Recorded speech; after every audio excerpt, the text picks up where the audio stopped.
Thank you guys very much. Welcome everyone to the great American ballpark, Cincinnati, Ohio. One of the great baseball cities. Struggling right now, the Reds, after a fast start. Tonight they say hello to the Philadelphia Phillies, who have all of a sudden roared towards the top of the National League East, partly because of that guy, Brandon Marsh, getting it all wet. He will join us. Stay loose and sexy. That was a famous mantra from him. What will he come up with tonight? As we welcome you to ESPN Baseball, it is presented by Liberty Mutual Insurance. Two teams heading in different directions. Remember, Rob Thompson's team started 9-19. They were in the basement of the East. He was let go. Don Mattingly has turned things around. The Phillies have played a lot better. Meantime, on the other side, the Reds were terrific. 9 games over, and they have gone in the other direction. They've dealt with a whole bunch of injuries and a bullpen that has struggled big time. But they have their ace on the mound tonight, and that certainly gives them hope. Welcome inside our booth. Happy to have you alongside. Temperature about 80 degrees, a little muggy out here. That's David Ross and, of course, Adam Ottavino. Both of these guys had success at this ballpark, and we'll talk about that a little later. The Phillies host the All-Star game. There are 6 members of the Phillies that are going to be there that night, and the big 3 will be on the field. One of them will be participating in the home run derby. Boy, they are consistent. Yeah, they've got really good. The 3 at the top especially have really carried this offense, starting with Brandon Marsh, Bryce Harper, and Kyle Schwarber. Brandon Marsh making his first All-Star game, having a great year, and he's the energy guy around this group. Athleticism, he brings an edge to him. And then you got a guy like Bryce Harper, still the face of this franchise. Emotional, the ability to rise to the occasion. Still all eyes on number 3. And then my buddy Kyle Schwarber, former teammate, leading MLB in 31 home runs. He knows the zone. And we used to say Kyle Schwarber never leaves Cincinnati without a homer, Carl. Never leave home without a homer. Grew up just about 40 miles from here, playing football, as a star there, and of course baseball. Then went to Indiana University. Meantime, Otto, Chase Burns on the bump, and he's been able to keep people in the ballpark. He has, and he's really, really nasty, guys. This guy, I mean, it's crazy. Only drafted 2 years ago, 98, 99, with a little bit of perceived cut to that fastball, and then one of the best sliders in the game. Over 50% whiff rate on that pitch, meaning more than half the time they swing at it, they just straight up come up empty. It looks like a fastball. It disappears at the end. He's going to have his work cut out with him today with these veteran hitters. Here's a little look at that tunnel right there. There's the fastball. Slider deviates pretty late off of that path. Hitters don't know what they're swinging at, guys, and I think that's the magic trick behind Chase Burns. Excited to watch him attack this lineup tonight. He has been outstanding. We'll have Mike Petriello join us tonight. Buster Olney will join us as well. Guys in the studio, as this is game 1 of a big doubleheader here on ESPN. Phillies and Reds. When we come back, Buster sits down with Don Mattingly. How long does he want to manage the Phillies after this?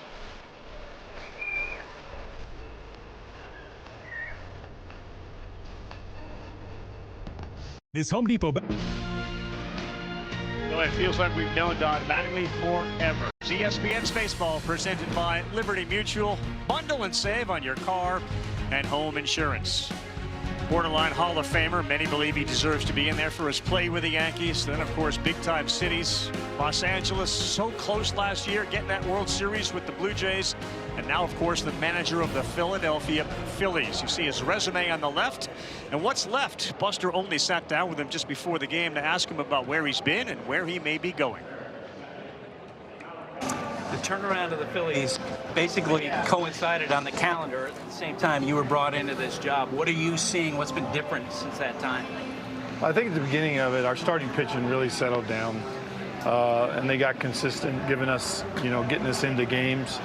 And with that, you don't have to use your bullpen and using guys just to get through a game. We're able to kind of get guys in the right spots.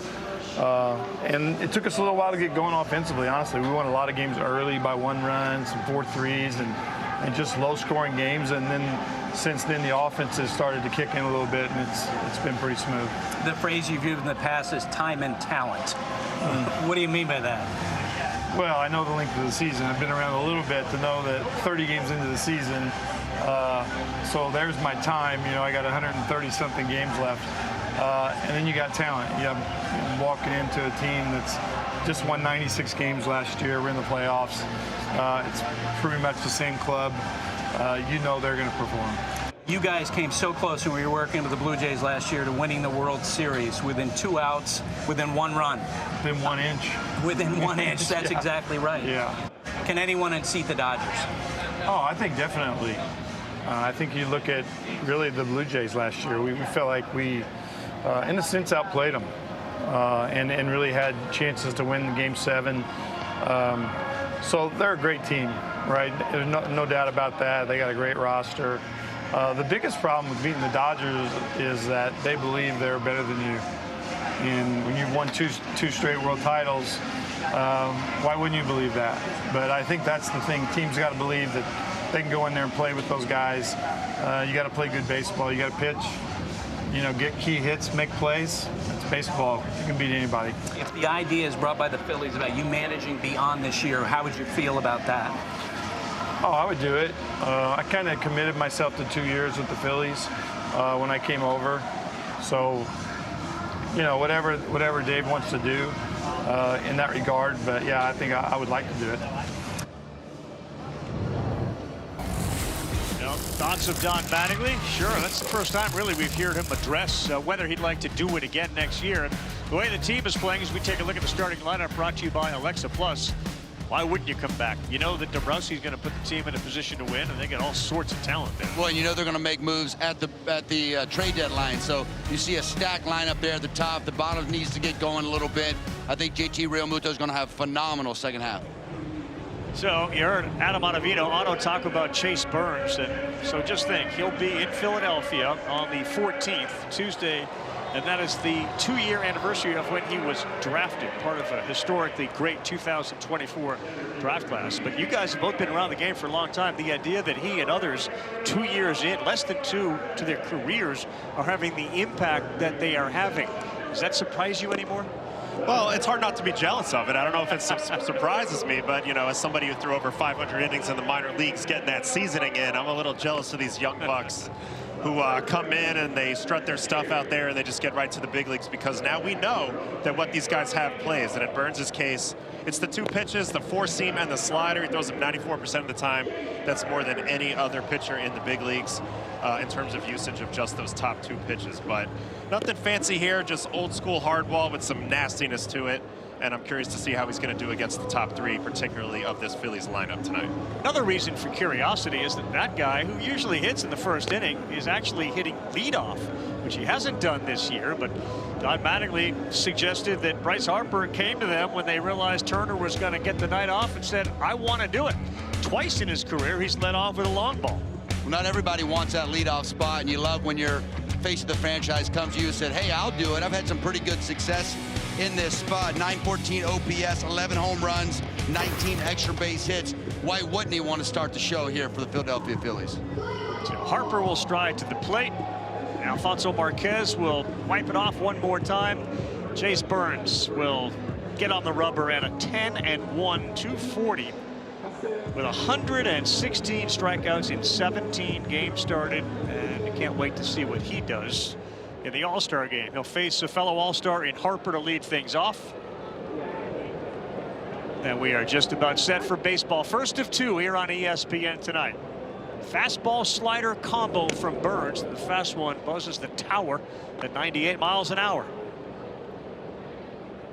Yeah, and it's a lot of velocity from Chase, but also the fastball shape is a little bit peculiar. I mean, most guys have about 8 to 10 inches of arm side movement on their fastball, but Chase has really low single digits, like 2 or 3 inches. So it almost plays like a little bit of a cutter, which I think gives him a little bit more breathing room and margin for error with that pitch. First pitch he really couldn't swing at, but he's been consistent starting off all of his starts with a fastball slider that Harper holds up on, and the count goes to 2-1.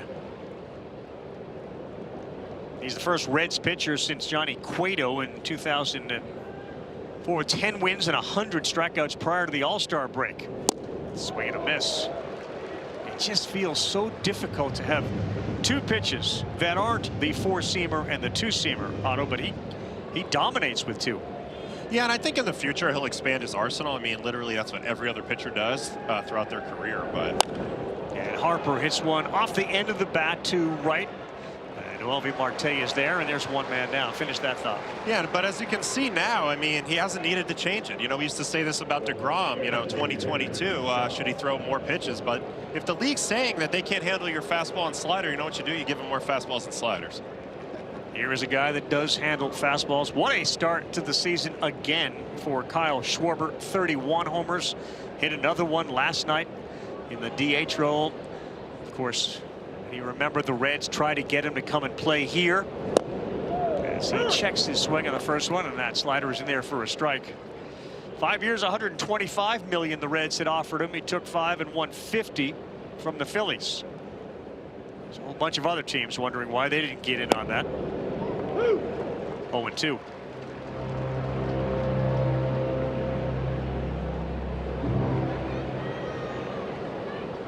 He talked to Don Mattingly about how unique he is. He kind of chuckled. He's like, yeah, he is unique. And he looks at one down. It's such a short stroke. You faced him, Otto. Yeah, and he took me deep. So also was a teammate in 2021. I can't say enough good things about Kyle. Great teammate, great influence around the clubhouse. Pretty damn good hitter. A lot of talk about the All-Star game, fellas, going on right now. And of course, Jacob Misiorowski was added last year late, and he talked about Schwarber coming up to him in the clubhouse and welcoming him. As Kyle swings and misses there, it's caught by Trevino for the strikeout. He's had leadership qualities ever since he came up as a rookie. This guy loves being around people, loves to make them better. There's no secret how he's loved in this game. Nasty slider there from Burns. You can see why he only needs 2. The depth of that thing looks just like that fastball like you talked about, Otto. Yeah, a lot of it is his release as well. You know, he's got a little bit of a high release, so the ball's naturally going to have that downhill plane. And I think when you have that downhill plane, it actually hides the break in that slider a little bit longer. And he gets so much chase below the strike zone like we saw right there. Marsh has been terrific this season, getting the All-Star nod. He hits third tonight with an over 300 average, but he's behind 0-2 to Burns. As he with a triple-digit fastball. Yeah, the other thing I love about Chase Burns is just being on the third base side of the rubber. It just really creates even more of an angle with that slider, and like you said, that slight cut that fastball has. I feel like it really gives a tough angle for those right-handers that he's dominated so well. Yeah, and that slight cut on the fastball, that's a big deal. I mean, you might not realize it on television, but since that ball's already seemingly trending a little bit into a lefty or away from a righty, just like a slider would, it hides the break a little bit longer. 2 more hits will get Marsh to 100, leading the team in hits. You see Burns chewing gum out there. He started his college career in Tennessee. He was a starter. They moved him to the bullpen, and as a result, he said, I'm going to go elsewhere. He went to Wake Forest, and that's where he burst out of the scene. He pitched in Omaha for the Volunteers, but then transferred and just was lights out in 2024 for Wake Forest, and became part of an historically great recruiting, I should say, draft class. Nick Kurtz part of that class, Travis Bazzana. And when he's on the mound, they have success. 13 and 4 in games he starts. He's working again 0-2, and he throws one high and away. 1-2. So what has Marsh done to improve himself?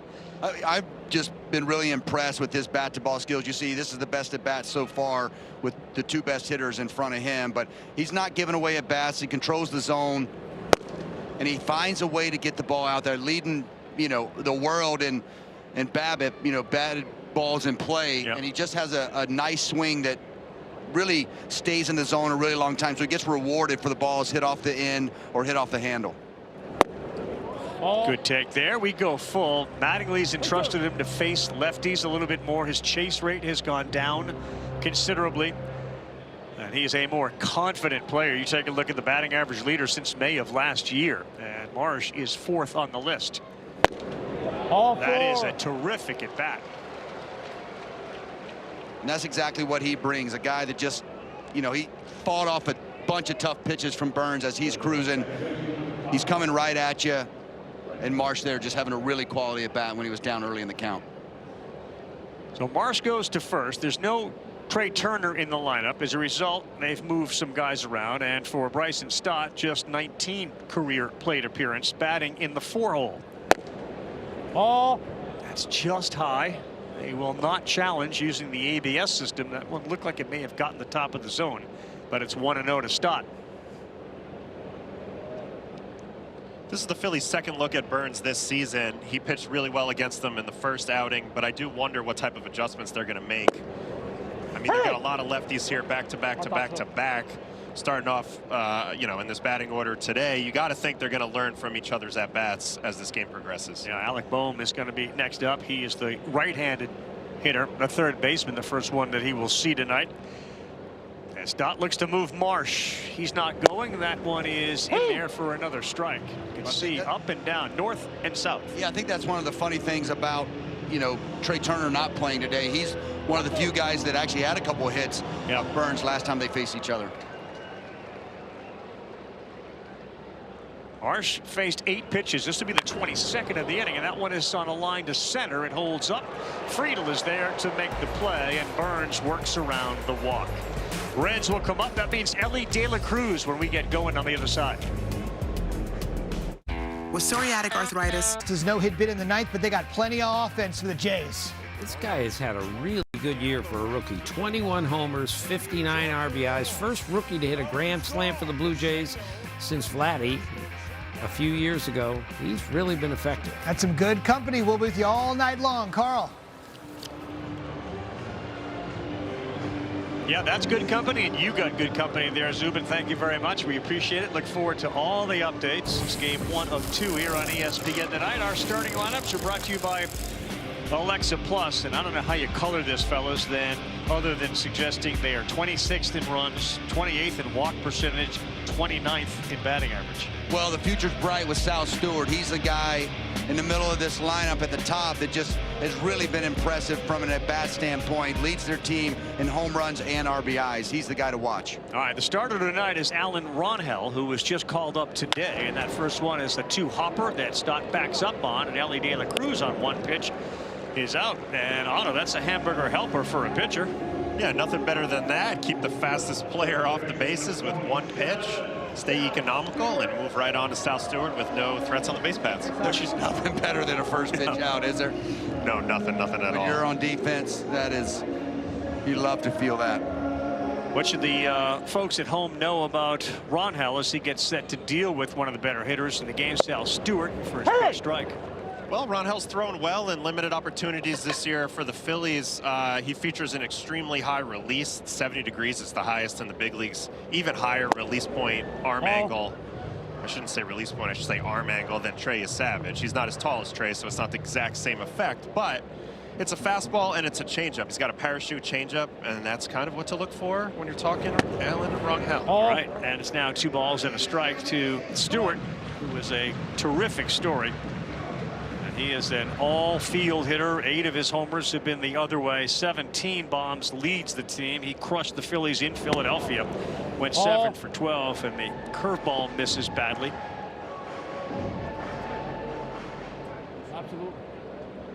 And Sal will take a timeout.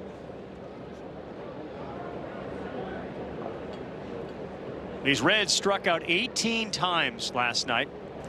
Season high as Ronhell pours one in. 93 miles an hour with some arm side movement in on the right-handed hitter. Yeah, and he's got a ton of induced vertical break as well. That fastball comes in super flat into the zone. 3-2. Missed it, and that is a walk. So Stewart is aboard, and he's got some speed. 11 stolen bases. We'll see if they try to make something happen on the base paths. Tell you what, early on, you really notice with these 2 pitchers we've got, the pace is here I come, going to try to fill up the strike zone, not waiting around, not taking their time. They feel like they're coming right at the offense. Yeah, and there's something to be said for that, not only from the defense staying on their toes, but I also think with the pitch clock, if you work quickly, it almost works like a hitting clock. The hitter's got to engage with you at 8 or 9 seconds with nobody on base. And if you're working quickly, there's not a lot of time to process information there. J.J. Bleday, the 3-hole hitter, left fielder, been struggling here lately. And swinging a miss there, a really good changeup. I talked to Chris Valleca, my old hitting coach, now the Cincinnati hitting coach, said Bleday playing the ball way out in front last year, is really working on backing the ball up, got it to a hot start, and just really started to chase out in front a little bit more. That's one key for him as we watch the games today. Back-to-back changeups. That one just missed inside. No, Turner means Edmundo Sosa is your shortstop. He and Stott up the middle with Bowman third, Harper at first, Marsh, Crawford, Rincones left to right in the outfield. Wonder what the psychology is of an offense when it is somebody that they're not familiar with on a staff that's got some real good, strong starters, to realize maybe this is our time, plus we have our ace going. What a night it could be for the Reds. Yep, he stumbled there, so a walk and now a balk will send Stewart down to second. Did he catch a spike, Otto? I don't know. It's almost like his video game controller froze here or something midway through. The video game controller. His right foot slipped.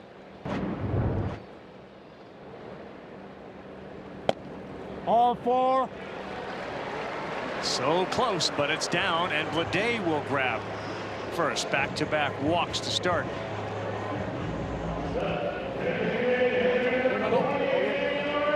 So the Red story this year, guys, that fast start, and then of course it became some injury issues, and that's going to actually bring Caleb Cotham out, the pitching coach for the Phillies, here in the first inning to talk with Alan Ronhell. But injuries, bullpen injuries, some guys who haven't necessarily moved forward as quickly as they may have thought. You probably would have thought that Suarez, the DH, would give them a little bit more than he has so far. Yeah, I mean, his resume speaks for itself, especially the last couple of years, and the power that he's brought, the leadership. I think they were looking for that a little bit, trying to go out and get a guy like Kyle Schwarber, who's a free agent, missed on him, and you replace him with Eugenio, and he just hasn't had the first half that you're expecting out of him. But a good sign last night with that homer. Hopefully he can get going for the Cincinnati Reds. A chance for Cincinnati, who I mentioned this year, 373 total runs scored, 26th in baseball. And how good has he been over the last decade? Schwarber, you knew, was on the list. It's amazing how close he is to Judge, who has had those historical seasons. And now Suarez, check swing. Do you go back and revisit history with Ellie De La Cruz swinging at the first pitch, grounding out, and then 2 walks? That's exactly what I was thinking about. You go in, a guy you don't know well, you watch a lot of video. I'm going to jump on this first heater, you roll it over, but quality at bats since that first attack. All. Have you seen, relative to K-zone, where the pitches have been? Because they have been right on the edges. Yeah, great job by home plate umpire so far is what I'm seeing. A lot of close pitches correctly called. Thinking a little bit about Suarez here. He tends to get hot. He's a big-time streaky home run guy. When he gets it going, he can crush a whole bunch and really carry your team for a stretch. So the Reds are still hoping that that type of stretch is in him here down the stretch here. 9 homers on the season on a 1-2. Swing and a miss. And boy, whatever Cotham said, it seemed to work. I'm always fascinated by what a pitching coach says that seems to oftentimes work. I don't want to give too much credit to these pitching coaches out here. I mean, sometimes you just need a breath, you know, take a deep breath, reset. Sometimes, you know, they'll give you too much information. But for me, I mean, I always just like to get the breather, maybe have a quick conversation about how we're going to start the next batter and then get on with it. Here is Spencer Steer. I was about to say, I've been out there in those conversations as well, and it's not rocket science. It's like, hey, giving you a breather, what do you want to throw next? You know, that's usually it. Just wait on the umpire, take a breath, slow down, you know, refocus the mind a lot of the times is what the good pitching coaches say out there. Like, what do you want to do here? Right. What are you trying to accomplish? Just refocus and kind of that laser focus on one thing. I can see Ottavino muttering to himself after a pitching coach walked off. TMI. Too much. Come on. Well, sometimes I need the catcher to come out there and let me know if those pitches were strikes or balls that I'm annoyed about with the umpire. So usually he can calm me down. Change up, Steer way out ahead. And one of the reasons the Reds are where they are when it comes to their record and their runs scored, a .221 batting average with runners in scoring position, which is 30th out of 30.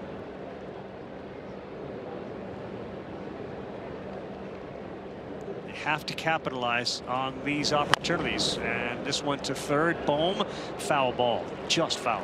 Well, you can really see early on here from Allen, the changeup's real. When he gets that thing over the middle of the plate, he's getting looks, he's getting swings, whether they're check swings. He pulls it a little bit, just getting that feel for that release point on the edges, not getting as many swings, but middle down seems to be effective for him so far. Yeah, and it's kind of an old school changeup too. It's all speed separation, about 12 miles an hour off the fastball. We're not worried about any type of extra movement here. It's just straight up speed. All just missed off, 1-2. Yeah, with Burns, it's a little easier. You know it's either going to be a fastball or slider. It'd be great to have a pitcher and a catcher sitting up here to kind of go over how you would think Rangel would approach each hitter. Another one on the ground. That one just missed hitting the base. Well, you go with your bread and butter there, and it's definitely the four-seam changeup combo. Seems to be what he's working with. Pretty equal in usage for those two. The slider is good. He's thrown a couple sliders. He's got a good slider, just pulling it a little bit. Probably wants it for chase a little more than for a strike later on in the counts. Changeup's been a strikeout pitch, a 41% whiff rate. Otto talked about at the top. Stewart leads off second and swing and a miss. He went up top and a little extra velo there at 95 miles an hour. More frustration for the Reds, who had 2 on and just 1 down and unable to do anything with it.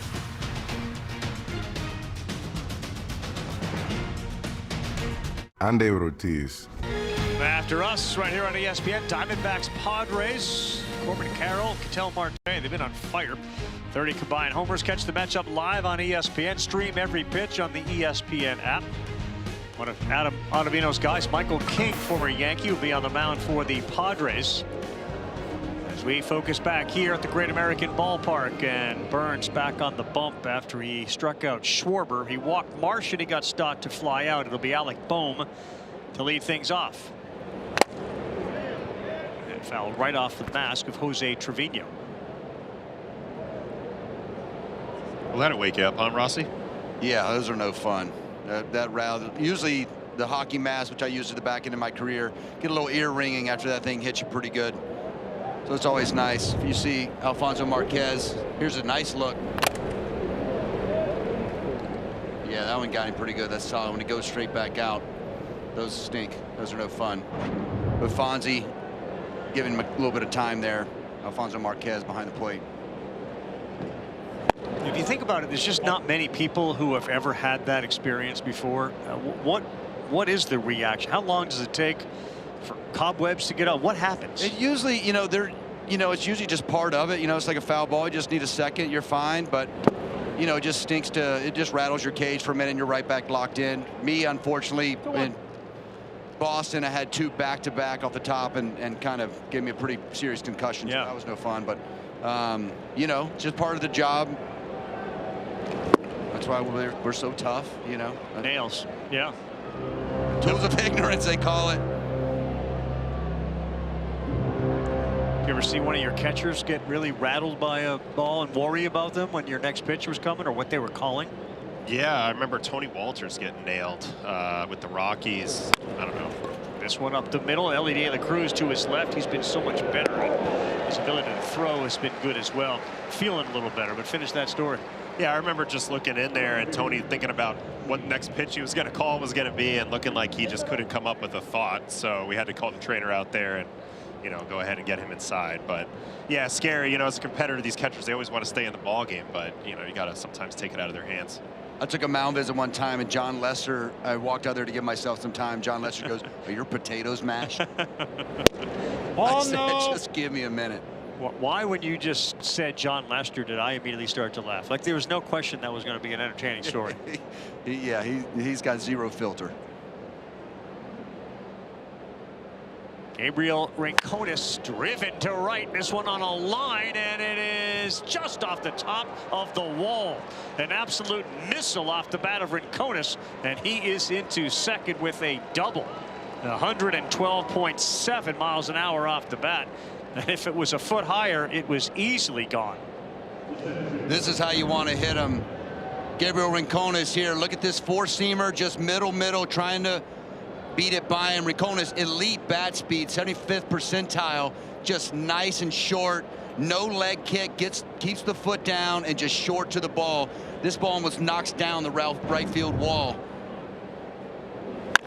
Crawford, that is a fair ball. Back-to-back smashes. And with a runner in scoring position, what the Phillies couldn't do, Crawford does. He heads to third. He's in easily, and that ball gets away, but it's backed up by Bleday. Otherwise, he's rolling in. Boy, two missiles. Rincones and Crawford, it's 1-0. Well, I will say, as nasty as Burns is, he will throw you some pitches over the middle to hit. He pitches with no fear of coming in the strike zone. So good job being aggressive by these guys back-to-back, Rincones and Crawford, jumping on the board here. And he can run. Watch him run. Just long strides, easy run. Just like his old man. The similarities between Justin and Carl are incredible, and the speed is certainly one of those. The face. So he's down there at third. There's one man down as Rincones and Crawford give him the lead. Now Rio Muto with the infield in. And the first one is down. Amazing, isn't it? They had first and second with one down, couldn't do anything with it. Here the Phillies come back after the leadoff man gets out. 2 extra base hits, lead at 1-0. Well, especially what they've had happen at the top of that lineup with Harper, Schwarber, and Marsh carrying them. It's nice to see the middle to the bottom of this lineup get going early on here in this game.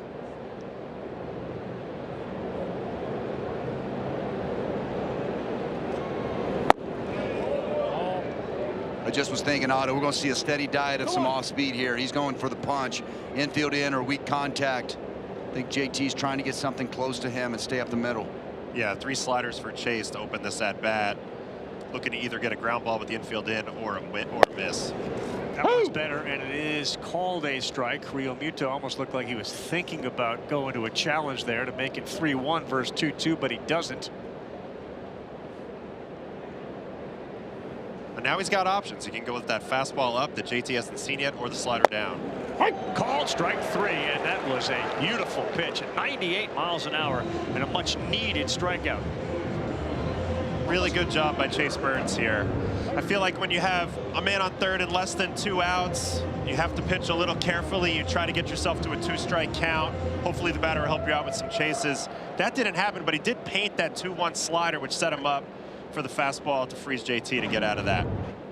Sosa been very good with runners in scoring position, over 300. He fouled that first one off.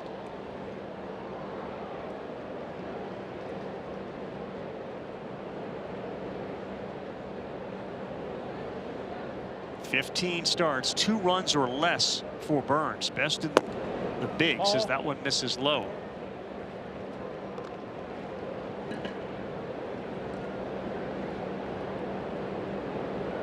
The only guy that's got a higher baseball reference WAR than Burns as a pitcher is Christopher Sanchez of the Phillies. That one missed badly. Here comes Crawford. You got to play. He is safe. The speed of Justin Crawford and a terrific hit for a slide. That ball did not get far away from Trevino, and Burns was at the plate before Crawford. No, this ball just getting away from Trevino. I don't even think Crawford got a great jump, but just a missed tag there by Burns. Tough play here for the pitcher on all levels. And you see here just the hand getting in underneath the Burns tag. You're right, Rusty. He got a bad jump off third, but you saw the long strides. He was able to close that gap. I mean, in an amazing fashion there. Got the hand in. That's so frustrating when you're on the mound. You feel like you got a chance to get out of it. You're at the bottom of the lineup in the 9-hole hitter and leaving that man at third. And Trevino just lets that ball just get away from him a little bit. Cuts on. It looked like cut a little extra. Here's that jump. Crawford there, not seeing much. Oh, he hesitated, not knowing how far he gets away. That's a tough angle when you're the base runner at third base, when he goes to the first base side of the field. 2-2 Sosa. Tomahawk chops one to center field. And it wasn't like Burns didn't get off the mound quick. He did. But it's 2-0 in favor of the Phillies. A double and a triple. We'll talk with Brandon Marsh on the other side when we come back.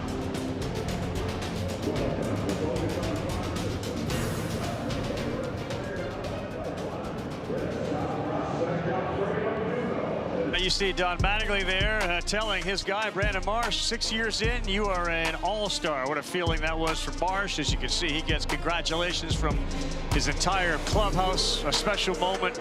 Gives you chills just seeing it. And I'm sure the man who was on the receiving end of that message got some chills as well. He joins us now.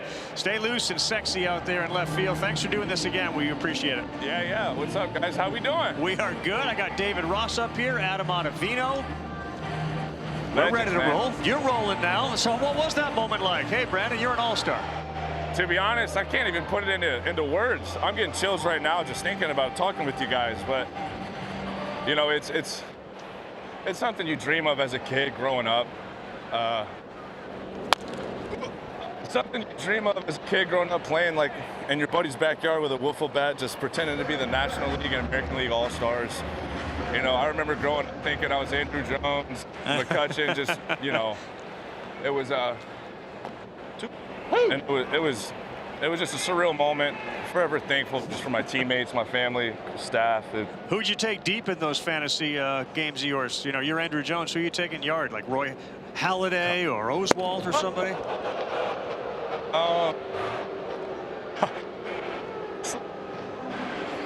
They were with me. I could got pretend to be good. Your microphone's breaking up just a little bit. Can you guys hear me? Yeah, now we do. Yep. We got Sorry, you. the Hey, beard what do you got in the way. You get to go to your home ball, stay in your home ballpark for the All-Star game. What are you most excited about? First time getting to do all the festivities. Yeah, you guys are going in and out as well, but first time it's I'm just looking, soaking it all in. I'm gonna be in a locker room with the best players in the world, so it's, like I said, it's just gonna bless me, and I'm forever grateful and thankful for it all. I'm just gonna try to soak it all in and learn from those great players, because, you know, it's an honor to be in a locker room with names like that to this year on the All-Star teams. Now that you know you're going, is there one guy who you'd like to approach and kind of bend an ear on? Oh man, I can't wait to give Shohei. I can't wait to talk with Shohei, and you know, just get to be in the locker room with him again, talk it up, and yeah, I mean, I feel like it is an all-star game here with the squad roll out there. Yeah. That's a foul ball. Good call. Good call. But it's I mean, I get to play with dudes like Bryce, Schwartz, Trey, JT, Bohm, all these guys, and all the pitching that we have. So that's an all-star game. I get to pick these dudes' brains all the time. So I'm just a lucky player, man. Next one to Trevino, swing, and that's 2 back-to-back quick strikeouts. How would you explain your success this season? It feels like you're getting more opportunities against lefties. Your chase rate is down. What was the conscientious thinking going into the season, and how has it sort of manifested itself? Really, honestly, just trying to simplify and just get the first base for all these guys that we have, man. It's really, it takes a lot of the pressure off my shoulders as an individual just to go out there, and I don't have to go out there and hit the long ball. I don't have to go out there and, you know, be Superman. I just have to go out there and be Brandon Marsh and get to first base and play the best left field that you can. You brought up some of your great teammates. I've got to ask, what's it feel like playing with Schwartz on a daily basis? Does it feel like he goes deep every other game? I know. What was it, like 7 games before his homer last night? Is that what it was? It felt like an eternity, man. Right.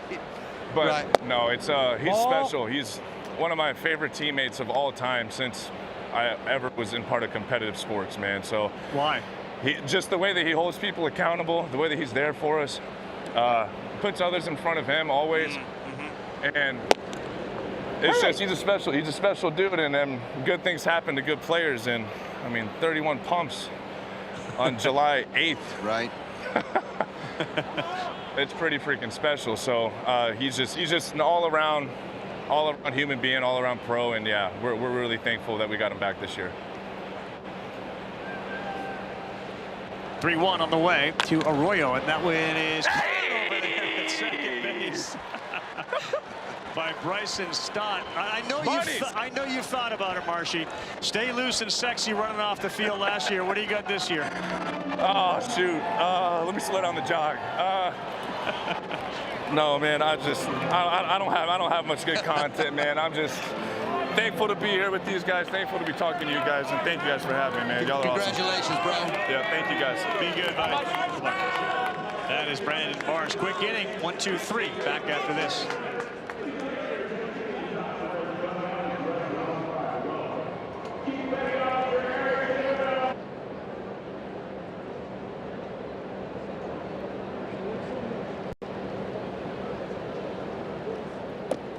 First pitch to Bryce Harper misses down.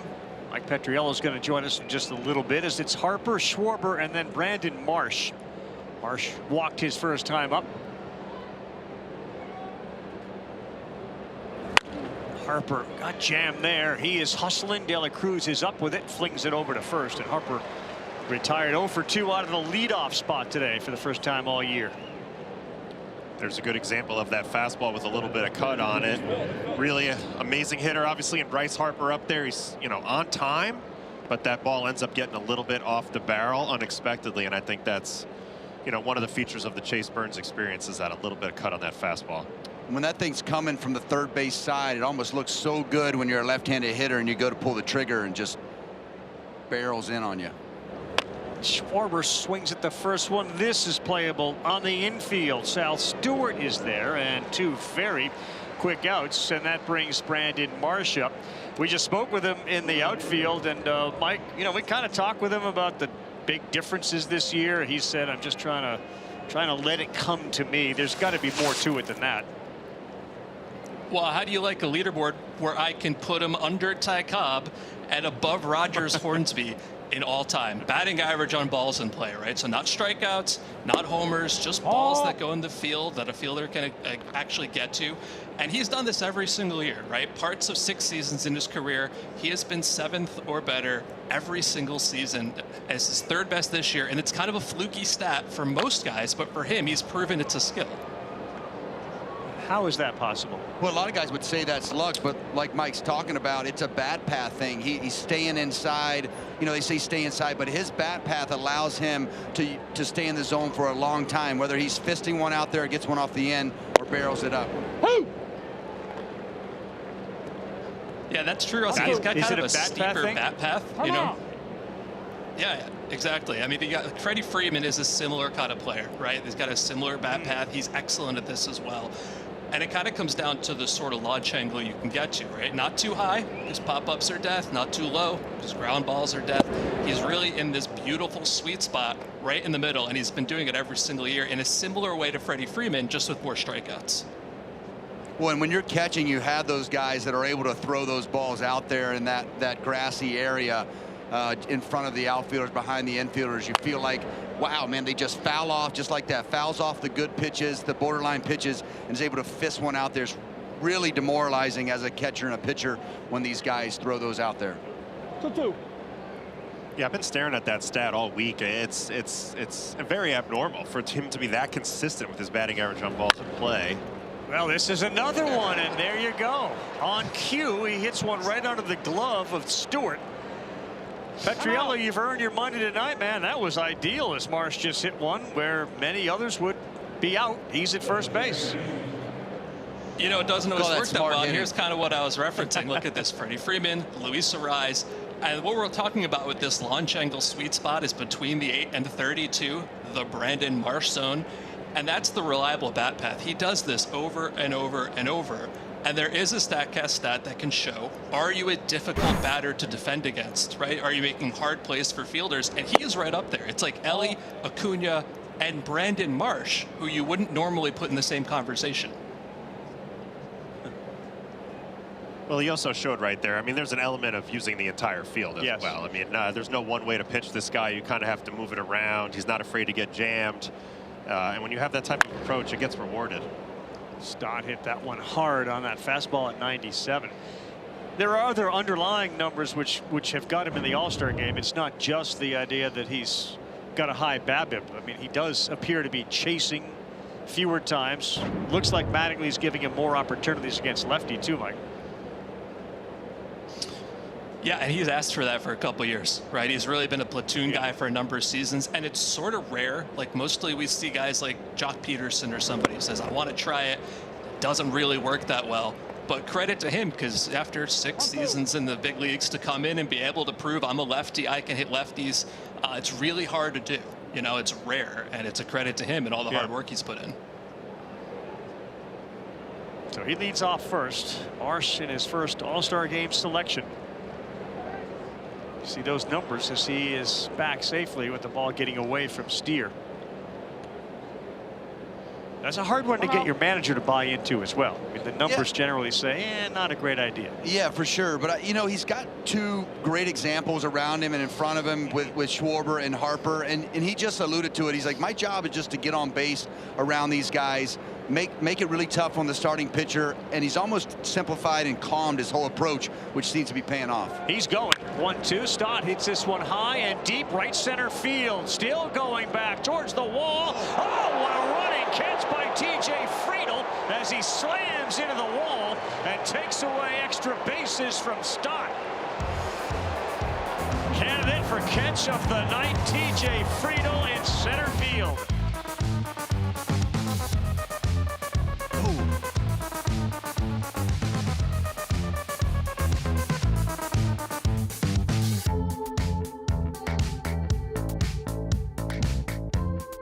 Stott hit it, and TJ Friedl met the front end of a Toyota bumper, and he ended up winning that battle with an unbelievable catch in center field. Well, you know, Carl, they say there's only 2 ways to play outfield.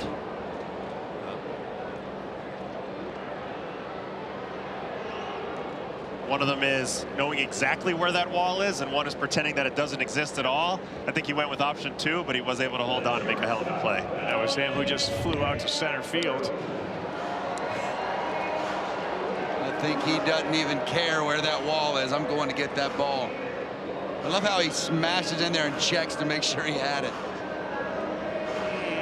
It's felt better. But TJ Friedl makes the play. He's out. Here's Ellie De La Cruz. And speaking of De La Cruzing, how about what Alan Ronhell has done since that conversation with Cotham in the first inning? He has retired 6 in a row as that one sails outside.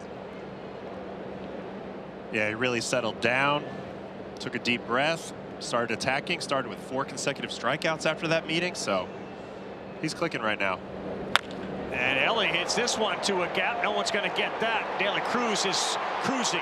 He will head into second base. The ball will be fielded out there. Rincones fires it back in. And Ellie De La Cruz got a double with 1 down. That pitch was up a little bit, and he jumped all over it. Yeah, first changeup up. This one just really right in Ellie's happy zone. Just a flat changeup. Doesn't have a lot of depth to it. And Ellie De La Cruz makes him pay with a line drive to right center for a double.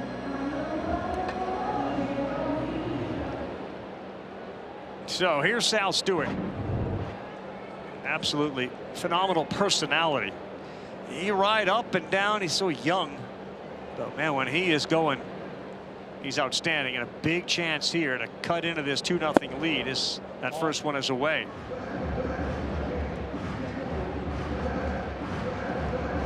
Well, this is the guy you want up. He's the guy who's driven in the most runs for them, most home runs.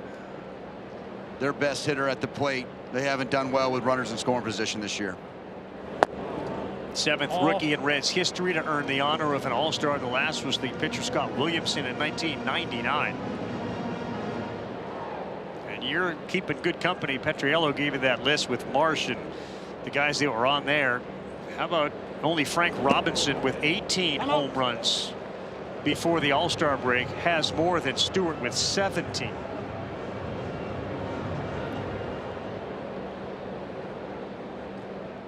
Bench, Robinson, Chris Sabo. These are the rookies selected to the All-Star game. That's in there for a strike.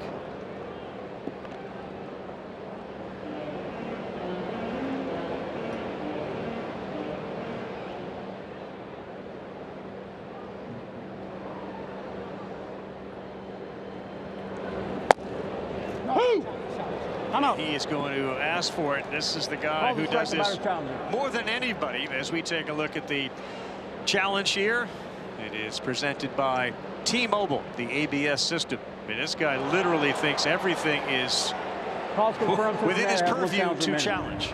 Well, he's seeing the ball well right now. I don't blame him. 6 pitches in his first at bat, 0 swings. He's now seen 11 pitches and has not taken the bat off his shoulder. That is the 37th time that he is challenged.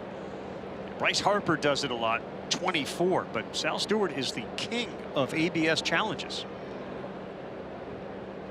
He was wrong there. 3-2 on the way from Ron Held. That ball is lifted high towards the line and deep. Rincones is back. Stewart exits stage right to tie it.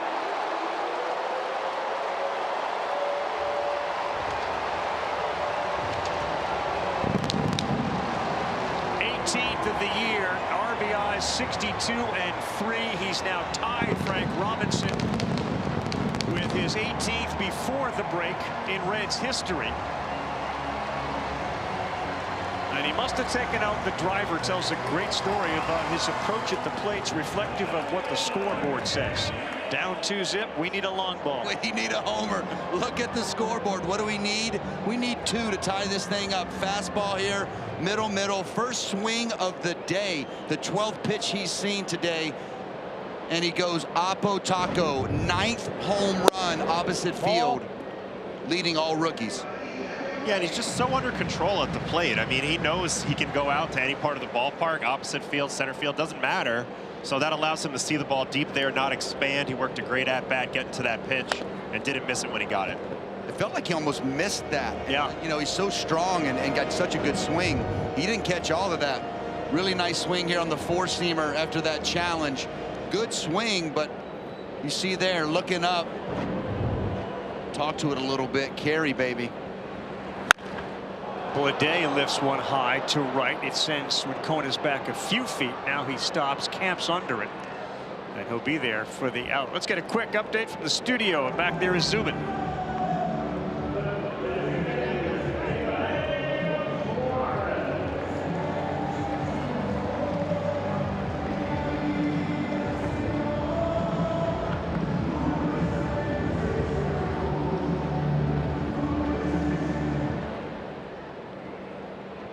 Yeah. Well, those are 3 offenses right there that play in ballparks that are conducive to hitting. Certainly Los Angeles and New York. But boy, the Nationals sort of statistically are way up there. You know, they're kind of starting to knock on the door with the talent that they have and the way they're executing this season.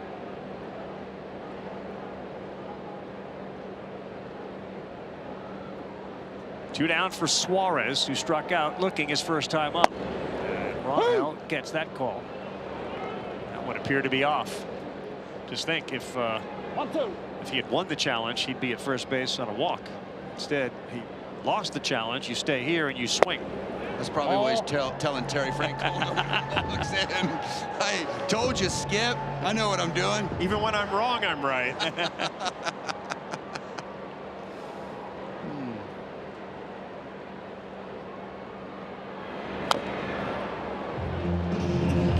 Really good look at what a changeup can do to a hitter there. Suarez was way out on his front foot. Well, this is, you know, especially with the guy, the 4-seam changeup guy, it's so hard. You want to stay up the middle with that good changeup, but then you're just beat with the 4-seam fastball. Like that. You know, you slow it down, he speeds you up. Doing a really good job of just rocking it back and forth.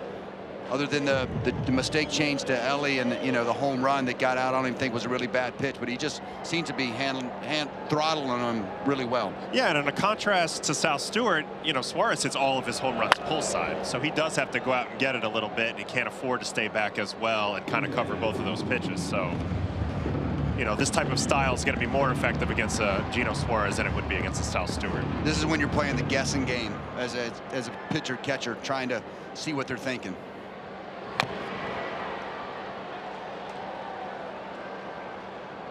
Keep spoiling those pitches, though. You might get a mistake.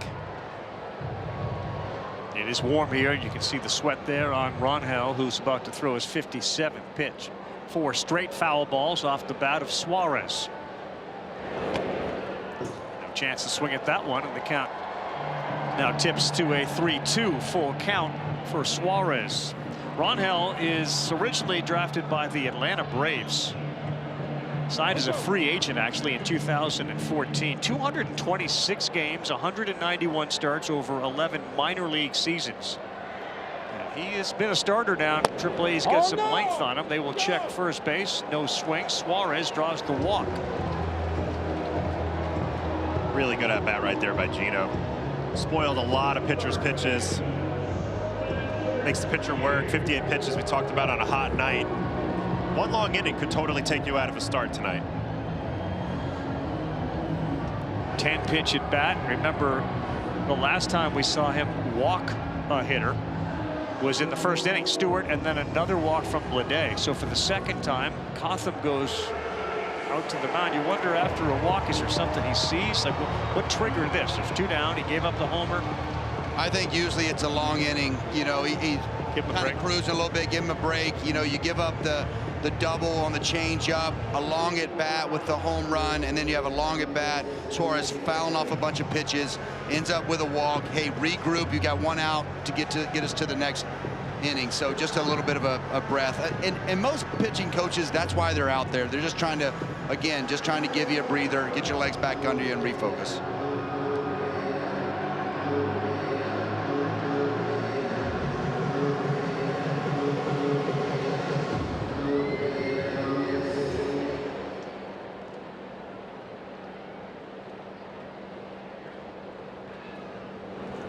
First one of Spencer Steer misses away.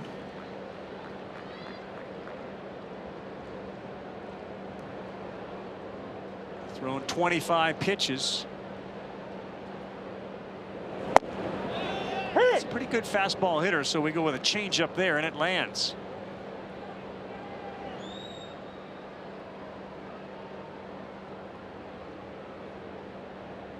Suarez is not a threat to run, doesn't have a stolen base this year. The next one comes inside from Alan Ronhell, who is making the start. The Phillies likely to be looking for a right-handed pitcher if they could find one. Right-handed seems to be the operative word for the Phillies. Certainly a right-handed hitter, if not more than one, will be on their wish list.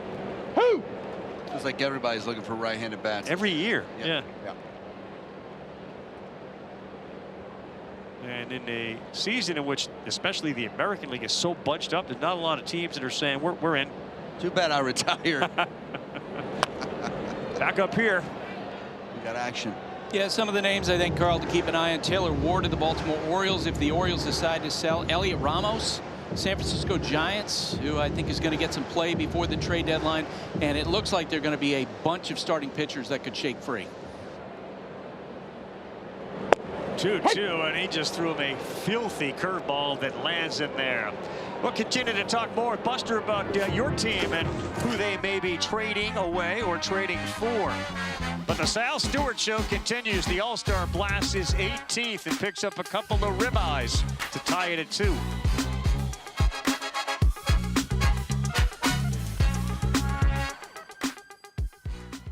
Welcome back, everyone. ESPN's Baseball is presented by Liberty Mutual Insurance. Chase Burns feels a lot better as he comes back to the mound, because as he looks to his right, he sees that dude who just went yard. Sal Stewart to tie this thing up, so Burns now pitches in an even game. And he will get Alec Boehm, Gabriel Rincones, and then Justin Crawford. Adam Ottavino, David Ross, Carl Ravitch, Buster Olney. Watching Burns fire again. And Boehm fouls that off the end of his bat. There was a lot of unrest with the Phillies, you know, beginning of the year. Boehm's had his issues off the field. There was the firing of the skipper. There have been some injuries. Certainly another one of those conversations that have been had in Philadelphia. Bring Buster in on this as he throws the 1-1. Where is Zach Wheeler in the All-Star game? 2-1. Hey, Carl.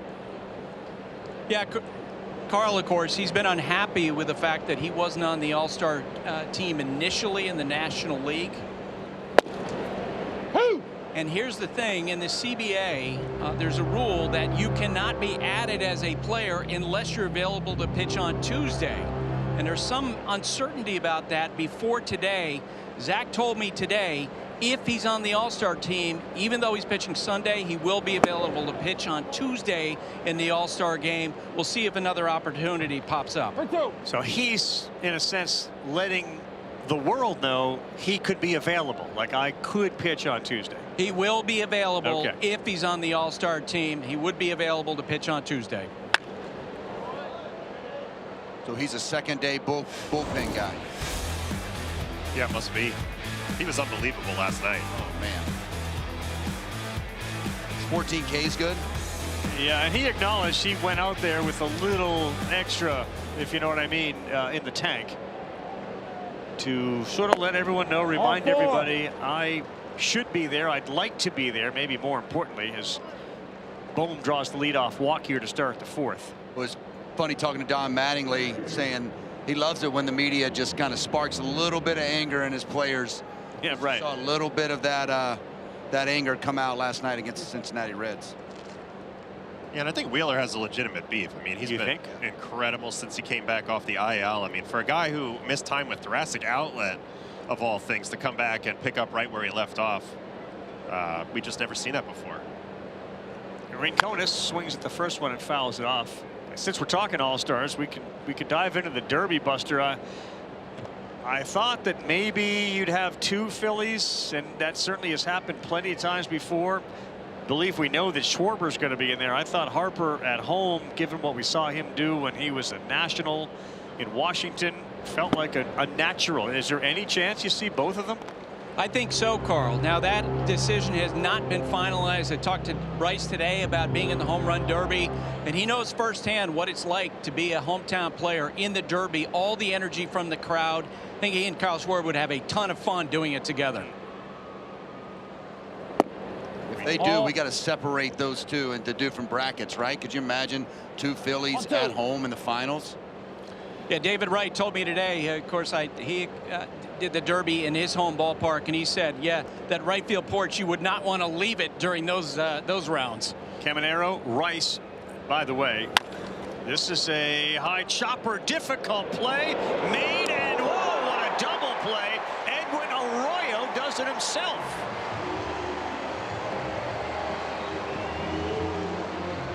This young man can play defense. Nice play here by Arroyo. Chopper, we don't know. It's an in-betweener. Ellie doesn't know what to do with it. Arroyo comes across, backhand, takes it himself, and turns a double play. Watch him press through this. Right through it. See his glove finish. Step on the bag. Pitch and catch. Nice play by Edwin Arroyo. Not an easy throw. Two terrific defensive plays by the Reds tonight. And here's Crawford. Tripled his first time up. I was going to say, so Jack Caglione, for those who haven't seen him, of course, he's been a Royal here. He was a Florida Gator. Anna, you know what he's capable of doing with him in the Derby?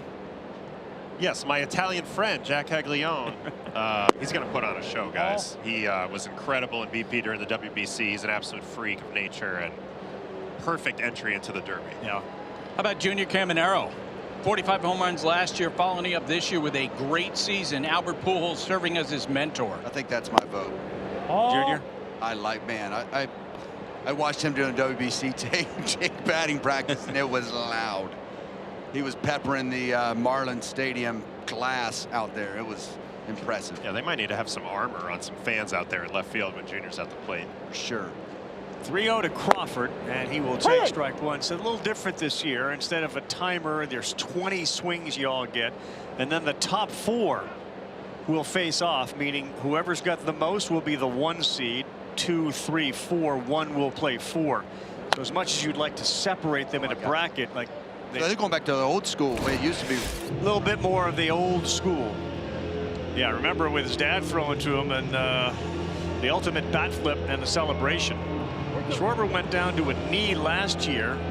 He won it in a swing off against Pujols. Get him into a swing off, and well, he wins many of those. And that is high, and another frustrating walk after that double play from Chase Burns.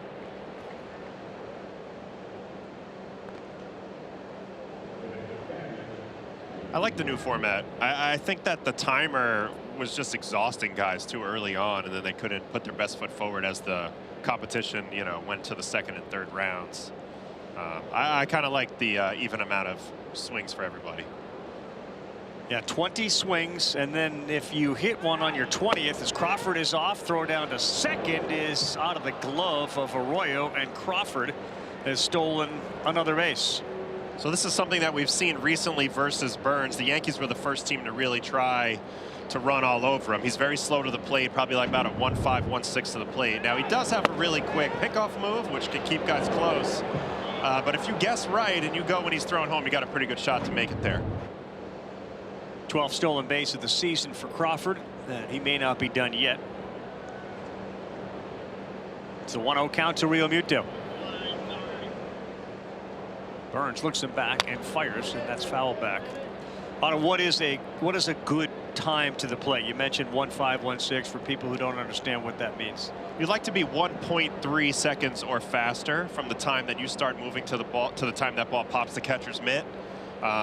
I know about this because I was the worst at that in Major League Baseball when I was pitching, but you know, a good pickoff move can help because it keeps the runner a little close to the bag, and he does have a really good pickoff move with quick feet. There's a lot of different ways to navigate that. Like you said, I had John Lester, who didn't like to throw to first, but he held the ball, slide step, quick pitch. He really mixed up his looks. So it really helped you out as a catcher. It's gotten tougher with the clock, though. Sure. With the clock bearing down on you, that's another variable in there. But, you know, at the end of the day, if you strike out guys like Chase Burns, it's not as big of a concern. But I do think he'll try to become a little quicker over time. Chase Burns has fallen behind Real Muto after the walk to Crawford. 3-1. Dangerous hitter. And a good count to get one. Swung on and popped up down the line and left, drifting into the seats.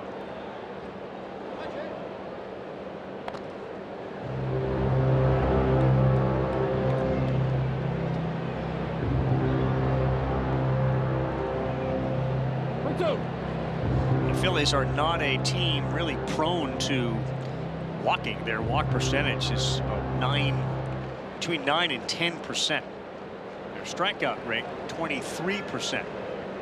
3-2. And look out, Real Muto. Wow, boy, that thing went right into and above one of the ball boys in the Phillies dugout.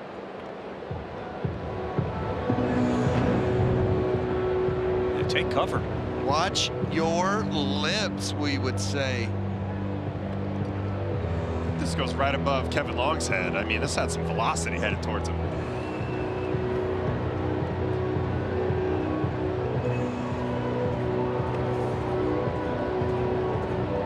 Get some more pine tar in here, please.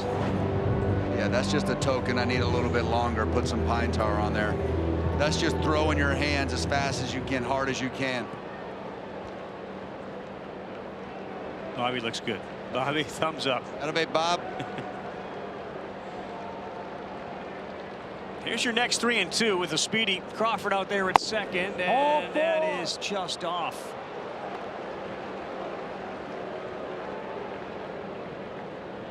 Craving more baseball? Just tell Siri, show me today's MLB schedule.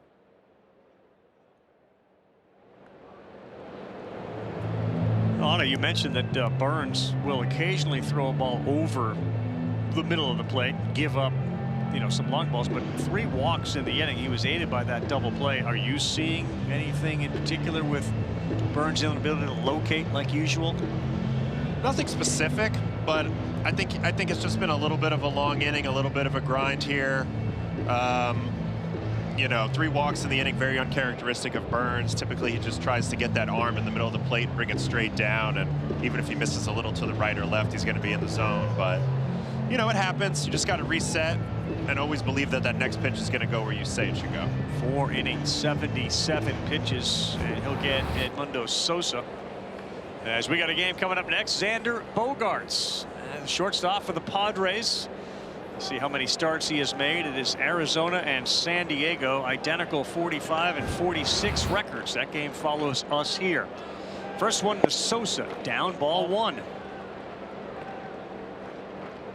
Any particular nights that are harder to get a grip on the baseball? Yeah, for me, there's two different answers to that, and the one that pertains to this game is when it's a little muggy and sweaty. You know, if you're a big sweater, you get a little bit of that film on the ball.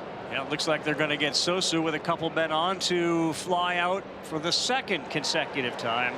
He does. We'll take a timeout. We go bottom 4. Marte, Trevino, Arroyo in a 2-2 game.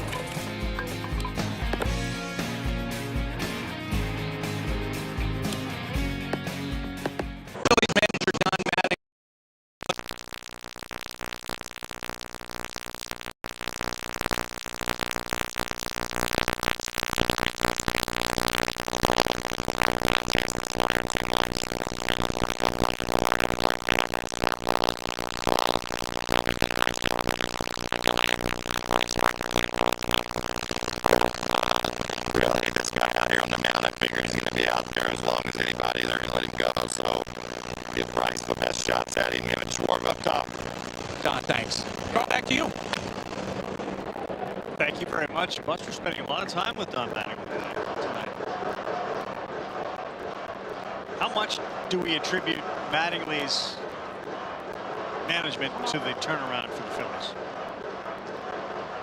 I mean, I'm not in that locker room, but obviously some sort of change. And even Donnie said, you know, this one to left field. Marsh goes back, still going back, looking up, gone! Noelvi Marte leaves the yard and puts the Reds on top. 6th of the year.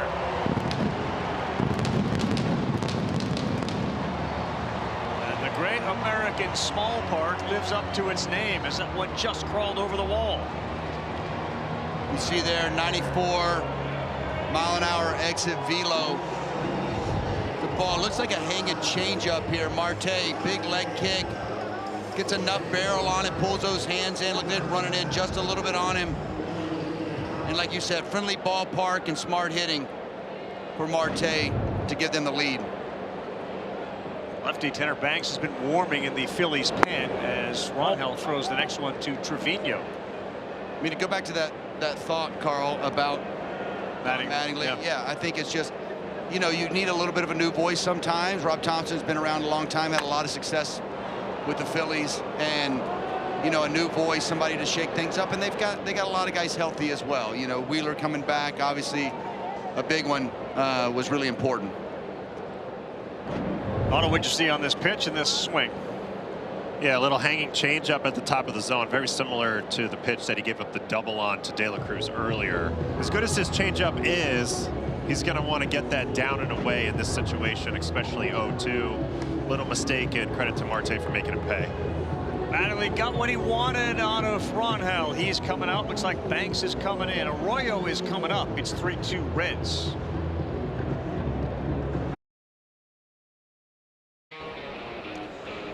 Well, they've used the home run. Sal Stewart, that was a 2-run shot third, and now Noelvi Marte, the right fielder, hit one just into row number 1 in left. It's changed the tenor of this game and put the Cincinnati Reds on top. And look at Alan Ronhell. It's like, wow, it's probably not a homer in many other ballparks, but it crawled over the wall here.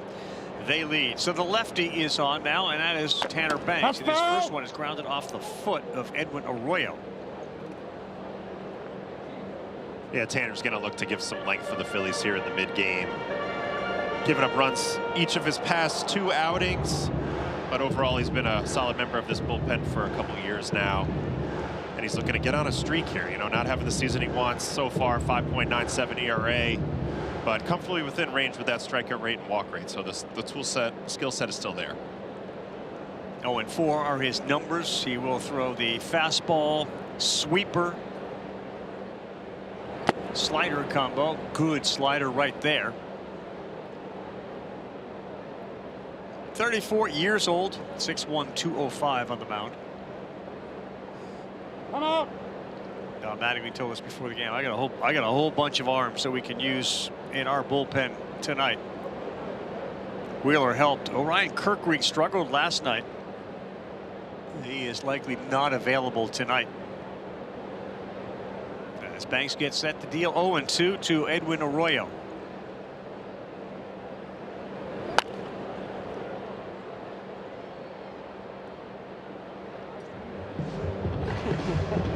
Buster, we were talking about the role that Donnie Mattingly has played.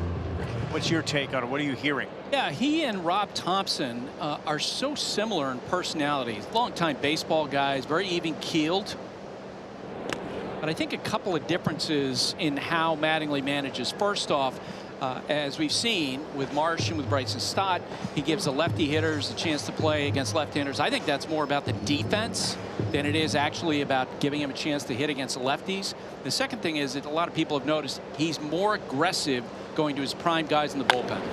That's going to get down, Buster, and to right field it goes. Rincones is going over there. Arroyo thought about it. It got by Rincones, so instead of being stuck at first, he will hustle all the way to third and get in standing up. The dreaded ball that runs along the wall. Rincones had a hard time picking it up, and Arroyo was all over it. Yeah, big mistake here with one out.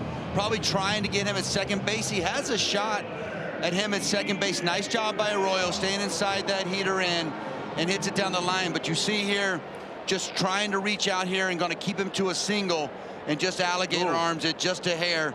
It also hit turns the it into edge a of triple. I think it hit the edge of the grass and kicked on him. So it's a double. They give him an error. They try a little safety. Banks comes up with it, and it is held onto by Stott. Tough play, good play by Banks, and Arroyo stays at third on the Friedel bump attempt to get him in.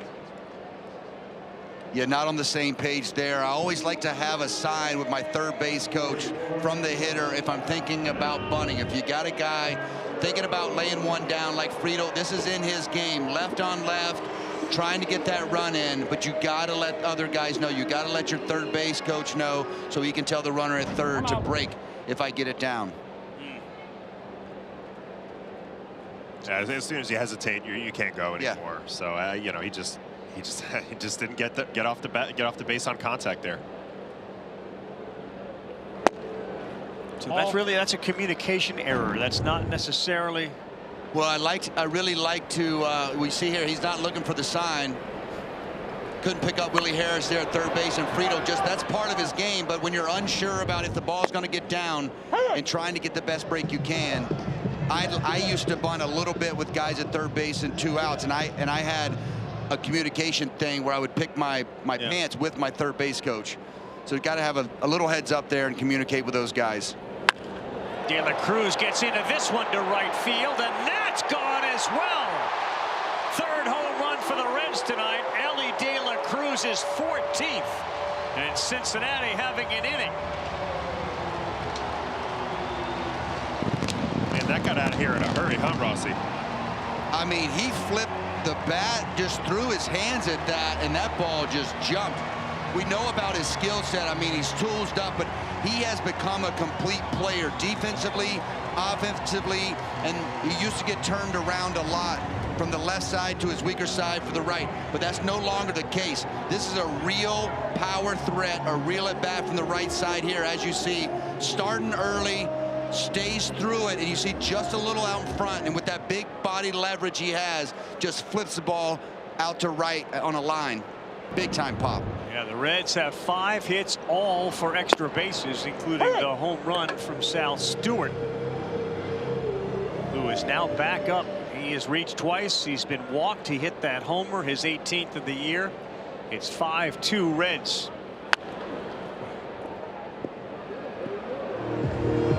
Otto, you're right. I mean, this thing was a missile.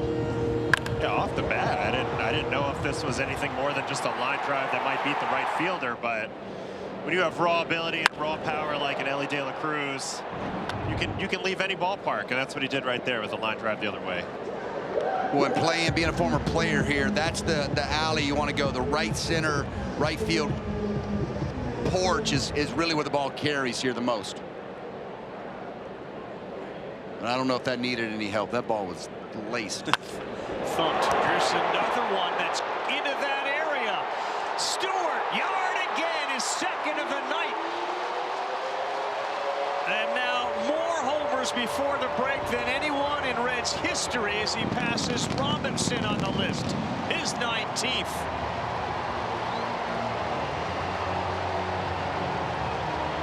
I mean, it's no Yankee Stadium, but the ball is flying to right tonight. Stewart there, you see just these big boys at the top and the juice they have to right field.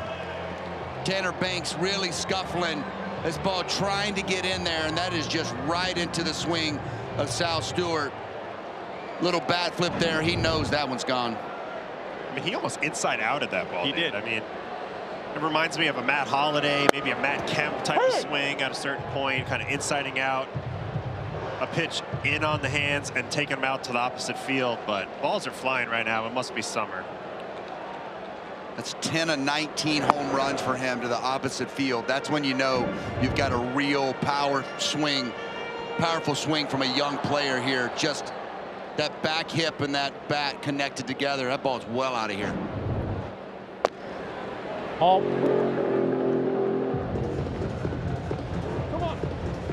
So back-to-back bombs from De La Cruz and Stewart, third home run of the inning.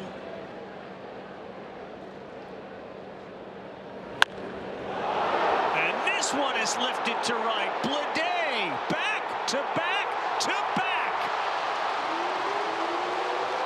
3 in a row for the Reds. And they have blown it open here in the fourth.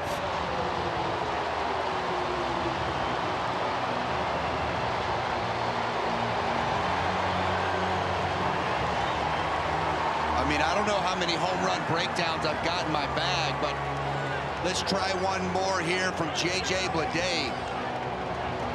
Otto, I mean, this ball just hung up there. Tanner Banks can't seem to just finish these guys. Nothing sharp as Bleday jumps in on the action. Yeah, this one was a little bit more traditional. Just a hanging pitch right down the middle. Pull side fly ball. See you later. 4 home runs in the inning, 5 in the game for the Redlegs. J.J. Bleday joins the crowd. Right field, Souvenir City tonight in Cincinnati.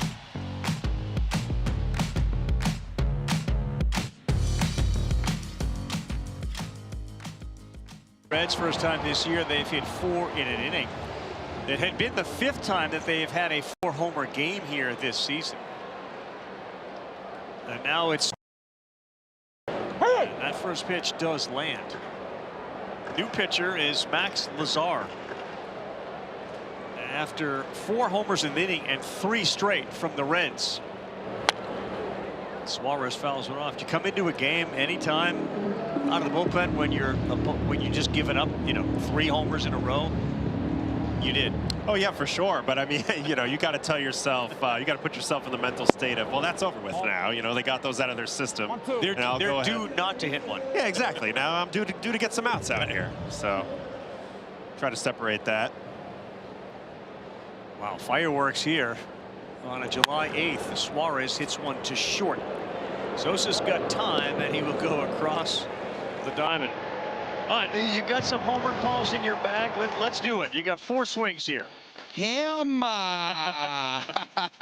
There's one. It was the home run derby, maybe starting early. That was a pretty swing. But you can see how short his right-handed swing got. Sal Stewart with his second one. And J.J. Bleday. That's all I got. That's all I got. Not bad.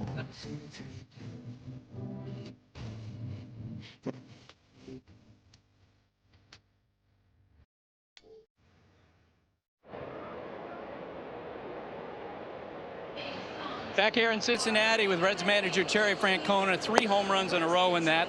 The first one, Ellie De La Cruz from the right side. How has he gotten so much better this year? You know what? Even in spring training, when we had split squad games, he'd come in a couple days before and say, wherever the game is, if there's a lefty, I want to face him. And he took at bats like on the lower fields off of like minor league left-handers. You don't see that too often. Sal Stewart, 19 home runs so far as a rookie. What's been his impact this year? What's so nice is he hits the ball in all fields. So often you see guys try to hit for power before they know how to hit. He knows how to hit, and he's strong enough where he gets rewarded where he hits the ball the other way. Tito, thanks. Carl, back to you.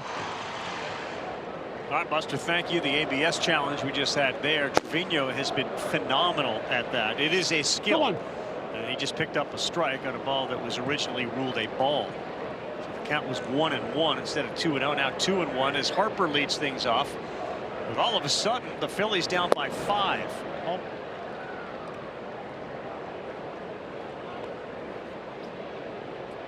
Burns had never walked 3 in an inning in his career, which he had done last inning, and now finds himself with a 5-run cushion, but behind 3-1 to Harper, and he walked him. Yeah, this is very uncharacteristic of Chase so far in this game. Clearly doesn't have his best command, but this is a spot where you're looking for a shutdown inning. You know, your team just went off on offense. They built a nice 5-run lead here. You need to maintain that momentum. The last thing you want to do is a walk like what he just did to Bryce Harper, but no matter what here, you got to lock it in. You got to pitch to the scoreboard a little bit. Even if Schwarber takes it deep here, you're still in the lead, so you got to be right in the strike zone as often as possible in this spot. Schwarber has struck out, and he flew out, and an awkward swing there to fall behind 0-1. First time since July 4th, 2010 that the Reds hit 4 homers in an inning. Rossi, that was against the Cubs. 7th inning that day at Wrigley. That was Brandon Phillips, Johnny Gomes, Corky Miller, and Drew Stubbs. That's way back. That's way back. Sherman wanted to get into the Wayback Machine, and he did. Ooh, look out. Oh, he hits the ball hard, doesn't he? Did you ever talk to him about the Reds' pursuit of him? We brought it up a little bit. He said, talking about them being in the mix, and you know, he's an Ohio guy, lives in Ohio now in the offseason. I think part of him would have been nice to be closer to home, but I know he loves Philadelphia. He has said over and over again how much he's enjoyed being there, and the group he plays with, and just winning. You know, that expectation for winning every single day. Oh! You hear how his teammates talked about him. Marsh talks about him. I mean, everybody loves him. It's a true leader. He tells that story, Jacob Mizorowski, who was, of course, the All-Star last year. And there were a lot of folks who thought, you know, he hadn't pitched enough, and how is he here? Schwarber went up to him in the clubhouse, put his arm around him, congratulated him on his first time being here. And Mizorowski will never forget it, and has since talked about the impact that a guy like Schwarber coming up to him in a room he probably wasn't 100% comfortable with made him feel so comfortable. He's got a unique quality about him that just is very welcoming. And like you're talking about, he goes out of his way and knows the outside narrative is not always the case. And obviously Jacob Mizorowski has proven he belonged in that room. Yeah. Just comes so natural to Kyle. Even in 2021, when I was with the Red Sox, he came over at the trade deadline. Felt like 2 weeks he was already a huge part of the group. Kevin Long, the Phillies hitting coach, told me that when Kyle Schwarber shows up to the park every day, there are 2 things that matter to him. 1 is winning, and 2 is helping his teammates. You wrote a book about teammates. Was he like his own chapter? Could have been. Well, he was a rookie. Obviously, he learned a lot from me. I mean, look. That's all. Mainly. Straight down the fairway. Ball was right on a tee for you. Oh, goodness. Enough about me. Let's talk about Otto more. Otto, let's talk about you. So in this ballpark where the ball flies out, hitters were 3 for 37 against you in this yard. No runs, a walk, 14 strikeouts. Opponents hit 186 as an OPS here. How in the world did you do that? I think that's a little bit of coincidence, Carl. I felt good here for sure, but small sample size there.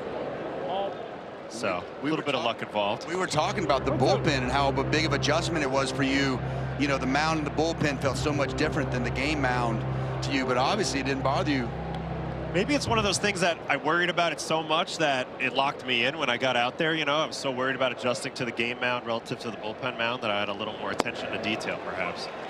Burns walks another one, guys. This is a little bit strange now. That's 5 in the last 2 innings, and 2 to lead off the inning after his team has given him a 5-run lead. Pitch Hit and Run, the free official MLB skills competition for baseball and softball players ages 7 to 14. Sign up your kid now for a 2026 competition and a chance to make it to the national finals at the 2026 World Series. Visit pinchhitrun.com. Yeah, not the best from Burns with the command, but also you got to give credit to Schwarber. I mean, he was down 2 strikes pretty quickly in that at-bat. He grinded him all the way to a walk. I think not leaving the strike zone is something that really doesn't go noticed with Schwarber, but it's a huge part of his success. Yes, there's swing and miss in his game, but he's not going to leave the strike zone. 79th percentile in chase rate, so he makes you throw it over the white thing, and sooner or later he's going to handle it. Did you ever put more pressure on yourself when you felt like you had a bigger lead and you knew you didn't have your great command, but you know, you're trying to, obviously everybody's like, you've got a 5-run lead, throw strikes, but obviously it's not that easy. Do you ever try harder to throw strikes in those moments?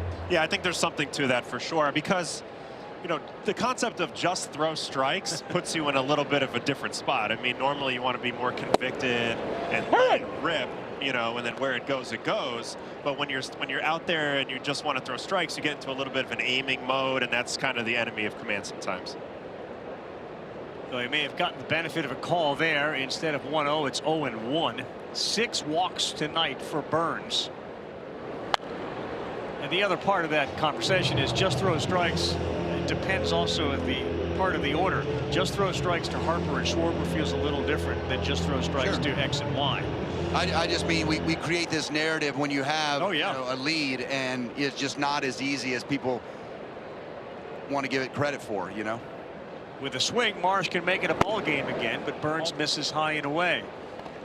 Part of this, you know, I mean, Marsh has had 2 quality ABs leading up to this one. He's seen 13 pitches before this at bat and reached twice. Well, we talked about the big 3 at the top with Harper, Schwarber, and Marsh. This is the inning as Marsh sends this one to center field. Friedel already with an amazing catch. Will not need to make one there.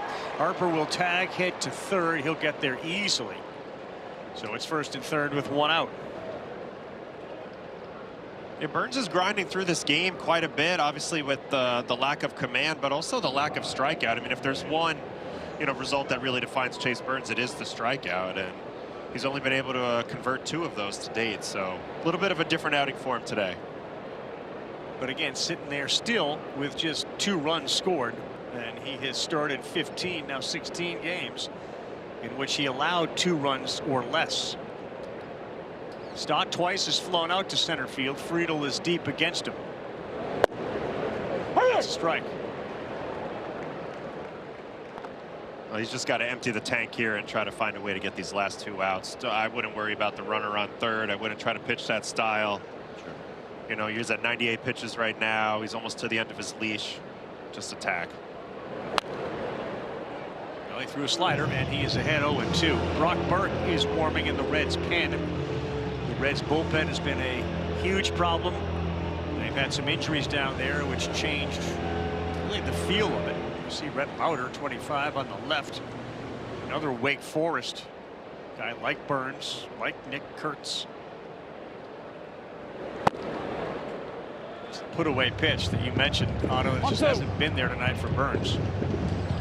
Yeah, you got to give credit to the Phillies too. He has thrown a lot of close pitches that they've chased off and fouled away, or they just haven't, you know, committed to swinging outside the zone. So, you know, for a guy who wants to get all his outs with strikeouts, they're doing their best to combat that.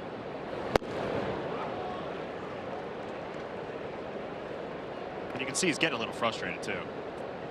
Several times tonight he's kind of kicked the mound when his land foot lands. I would imagine he's very comfortable on the home mound, but he certainly has been a little frustrated tonight.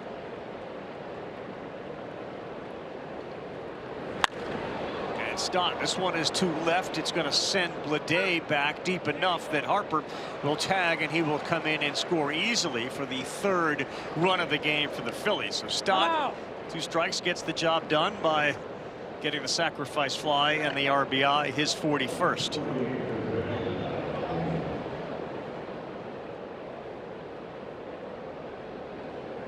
Burns too. I would imagine there's an awareness of where he's at with his pitch count, but also the 5th inning. Burns has given him at least 5 in every one of his starts this year.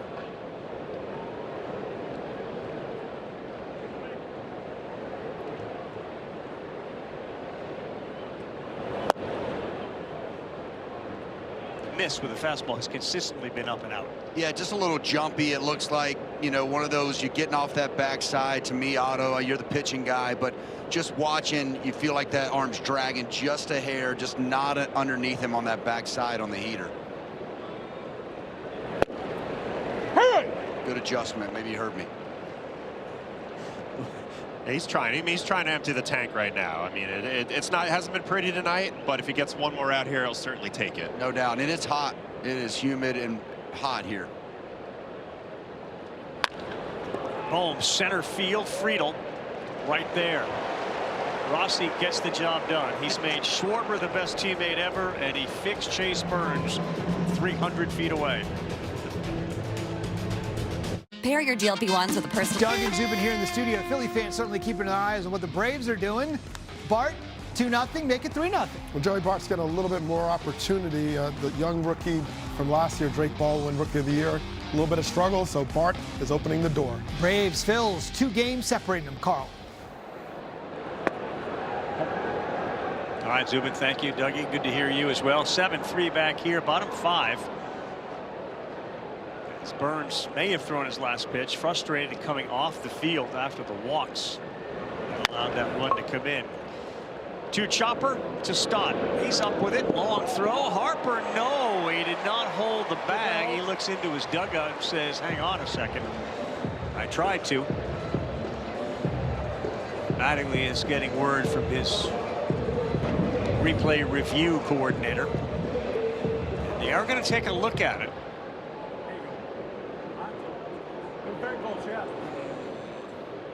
It was sliding off. Did he hold it long enough for the ball to get into it?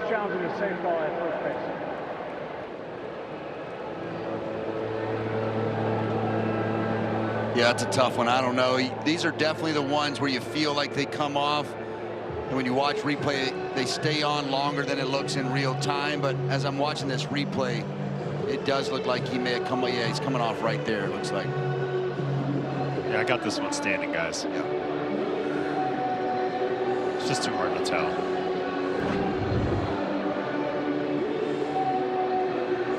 Not enough, in your opinion, to overturn it. But the replay room is busy with all the monitors that they get a chance to look at the different angles. And you can just feel Harper trying to keep that foot attached to the bag as long as he could.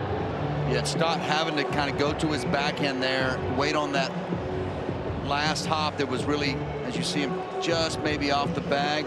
Going to be tough to tell, but first base umpire Mike Estabrook right on top of it. You need to get one of those sensors in the bag so you can kind of feel when the foot comes on. Light up when your foot comes off? Yeah, I mean, I saw technology in the World Cup where if the ball was touched, they could detect a little bit of touch in the ball, which I'd never seen before. So, you know, maybe bring that to baseball with the bases. It was a pretty good slow-mo look at that last one where it was maybe a little closer, maybe some mud clump on the bag. I want some technology in my golf ball where I can find it. Same.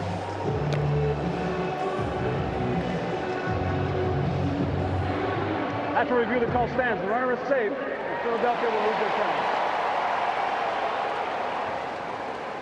Meanwhile, Harper didn't even break conversation when the announcement was made with Steer, who is on at first on the infield single that Stott couldn't throw him out on. So there's one on for Noelvi Marte.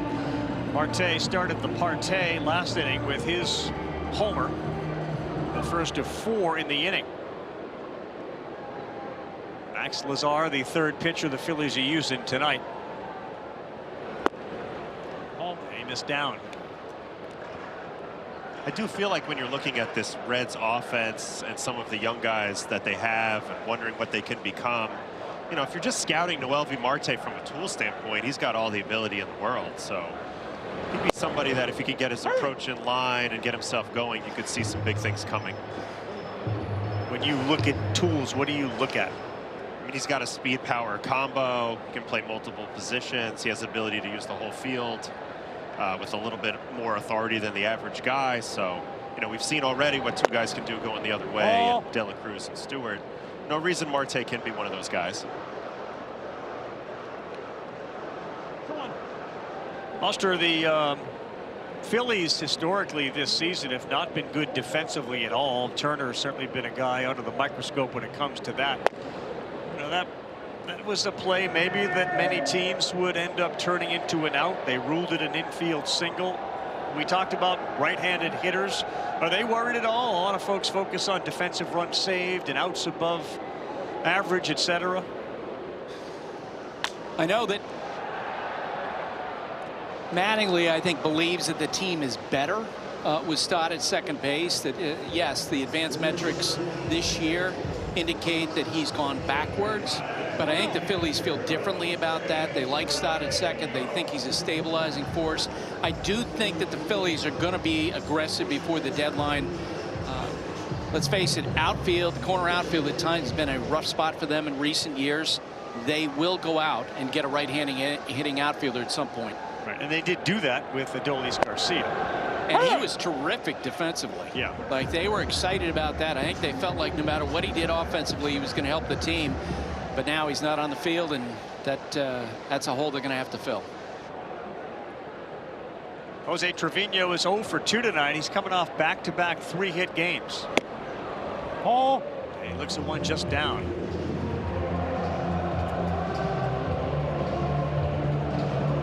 Derek Hill was out in right field last night, running all over the place and making some good plays. He covers some ground.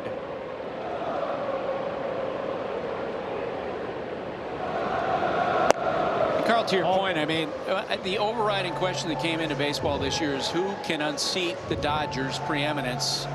And the Phillies are certainly one of the candidates, but they have to increase the depth in their lineup. That's a big difference between the two teams right now. Yeah, and it's a little deeper, obviously, when Turner is in and hitting, as this one is lifted towards right center.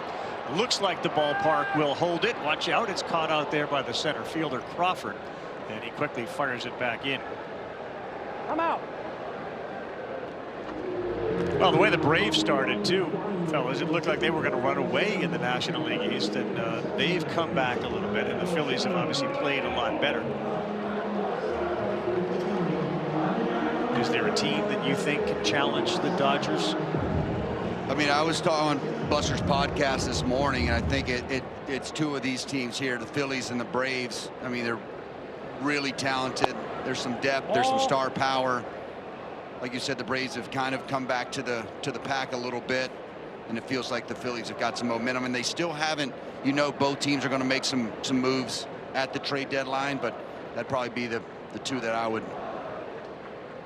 say. And you know what, Milwaukee is, as much as you don't ever want to give them credit, they're really impressive with their style of baseball, and you know, they can beat you a lot of ways. You want to build a team, a fun team to last throughout the season. It just becomes to the postseason and having that number one, and they have that guy in Mizorowski. Padres and Diamondbacks follow us, and there are days where both of those teams, but the Padres in particular, feel like when they're right, they can compete and beat anybody.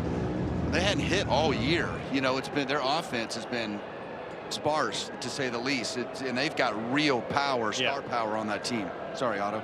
No, I totally agree with you. I think, you know, between Machado and Tatis, you know, at some point they're going to really get going. Lazar gets through the inning. The leadoff single by Steer gets stranded out there. It'll be 6-7-8 when we head to the 6th.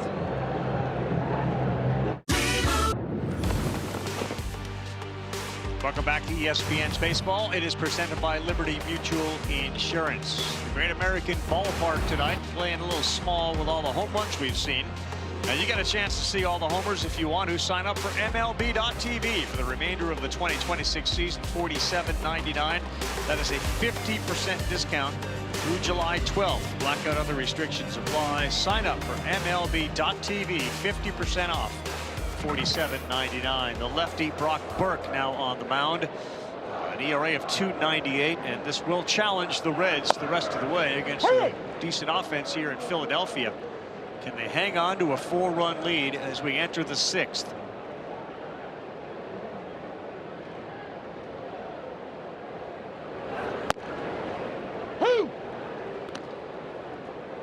Ranconis, Crawford, and Real Muto.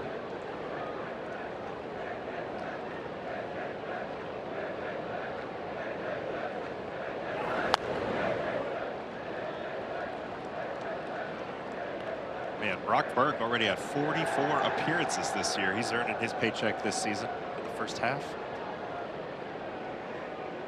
Yep, 42 and a third inning, 36 strikeouts, batting average of just .204.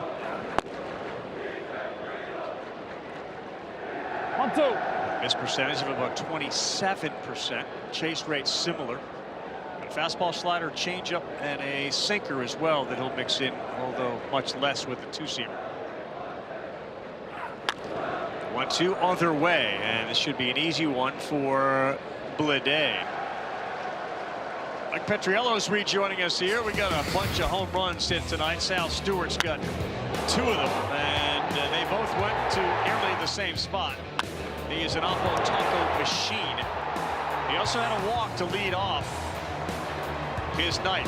He's been outstanding. Let's bring Mike back in here. So he joked about having just different golf clubs in his arsenal, meaning I look at the scoreboard, if we need a long ball, then I'm bringing out the driver. Please tell me that there's more to it than just the mentality. Yeah, if I knew more about golf, I would tell you exactly what club he was using, but I can tell you this. Both of those homers came off of 4-seam fastballs. And in a sport where nobody's throwing fastballs as much as they used to, as David and Adam both know, it's kind of weird because he's been seeing more and more fastballs as the year has gone on. It was below 50% the first couple of months, near 60% the last 2 months, which is weird and backwards and not what you see. And if he's going to turn that around, it's a big deal for a Reds team that was tied for the weakest in baseball in weighted on base against pitches 95 miles an hour or more. For all the research that you do and you're writing at MLB.com, at what point does the small sample size not become a small sample size? Yeah, it's a great question, and it very much depends on what kind of. I was just going to say, in the case of somebody like that, why are you throwing fastballs to him, and when do you stop?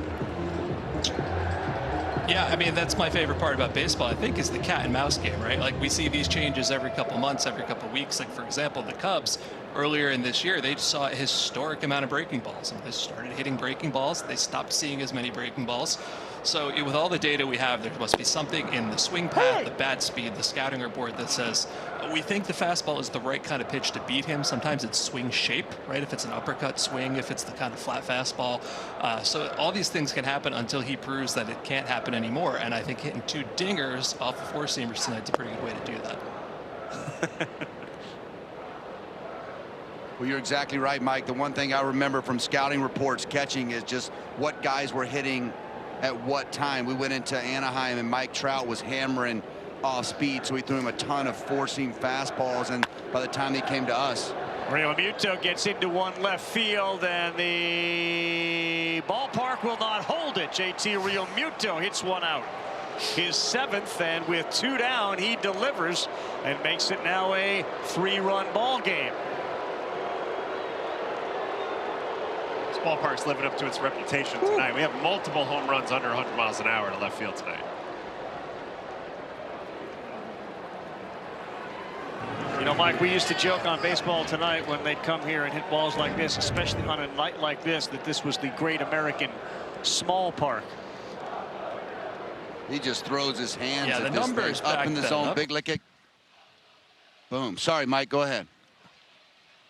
No, sorry. I was just going to say, you know, it can measure everything, right? And one of the reasons why there's so many homers in here is just not a lot of square footage, right? The average fence distance is the 3rd lowest in baseball. So, you know, you're saying you're not seeing a lot of hard hit home runs, and that's true. There's just not as much distance to get out. Obviously hot, humid, as you all there know. But it is a small park for a reason. The numbers say exactly that. Dodger Stadium, Yankee Stadium, Great American Ballpark, but the Great American Ballpark, given all the home runs tonight, have leapfrogged Yankee Stadium and are sniffing Dodger Stadium for homers given up this season. And they've been some wall scrapers, especially to the left. Yeah, I had one good year in my whole career, and it was here, and got paid for it, so that was nice.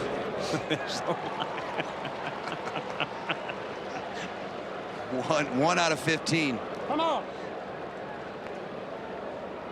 Get you a couple dollar bills. All of a sudden, you can tell a little antsy from the fans that have come into Great American tonight, because the bullpen issues for the Reds have led them down this path of we were off to such a great start. And part of the reason has been our bullpen. They were 20-11. And here we go with Harper taking a big rip at that one and missing on the offering from Burke.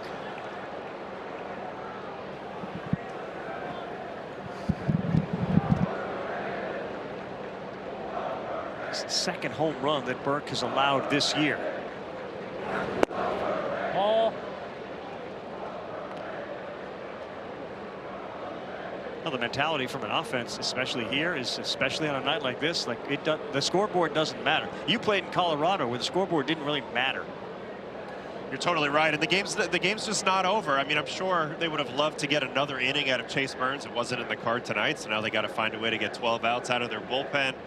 Tito's trying to figure out anybody who can get him some outs right now. And you're right, in this ballpark, you're never out of it, especially with a lineup like the Phillies have. Trevino had an opportunity there, perhaps, to challenge, but he doesn't. Rossi just getting paid. 90 games, 15 doubles, 21 homers. The year of the Ross man. Sorry about it. Hey, this is what happens, though, as a catcher, too. You get scared to, like, go into righties, going into lefties. You know, some of these, you start calling a game being scared of contact when the ball is flying out like this. Well, Burke behind 3-1 to the dangerous Harper, and he take a big swing, and he came up empty. 1-2. Phenomenal first half, slightly overshadowed by what Schwarber's done, but 20 homers, 57 RBI.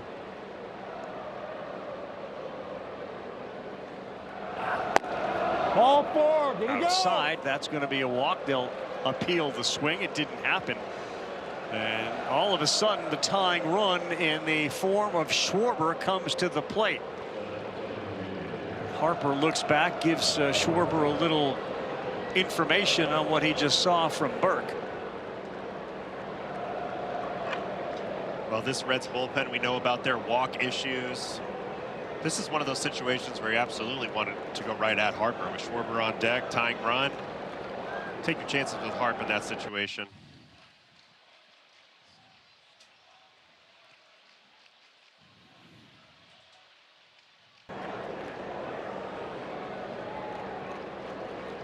One of his favorite ballparks to hit in. Schwarber ready, looks at ball 1. What did you used to say, Rossi? Oh, Schwarber?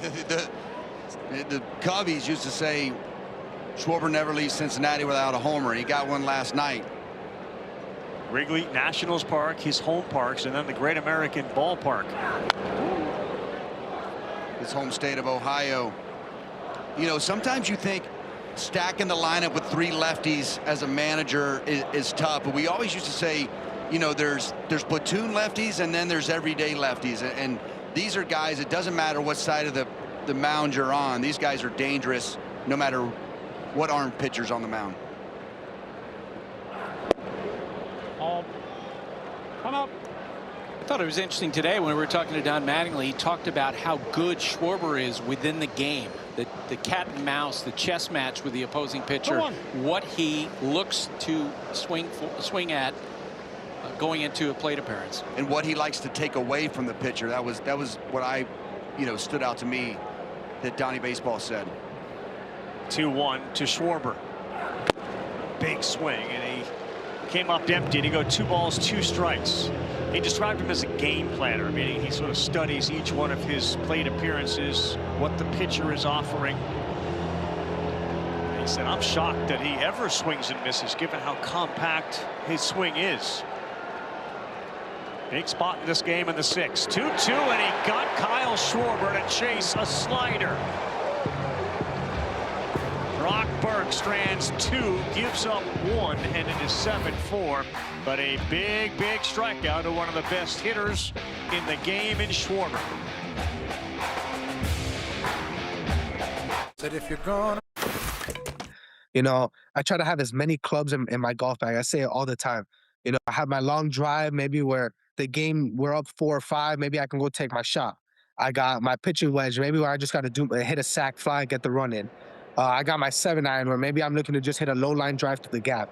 So I want to have as many tools in my bag where I can go up there in any situation I can help my team win.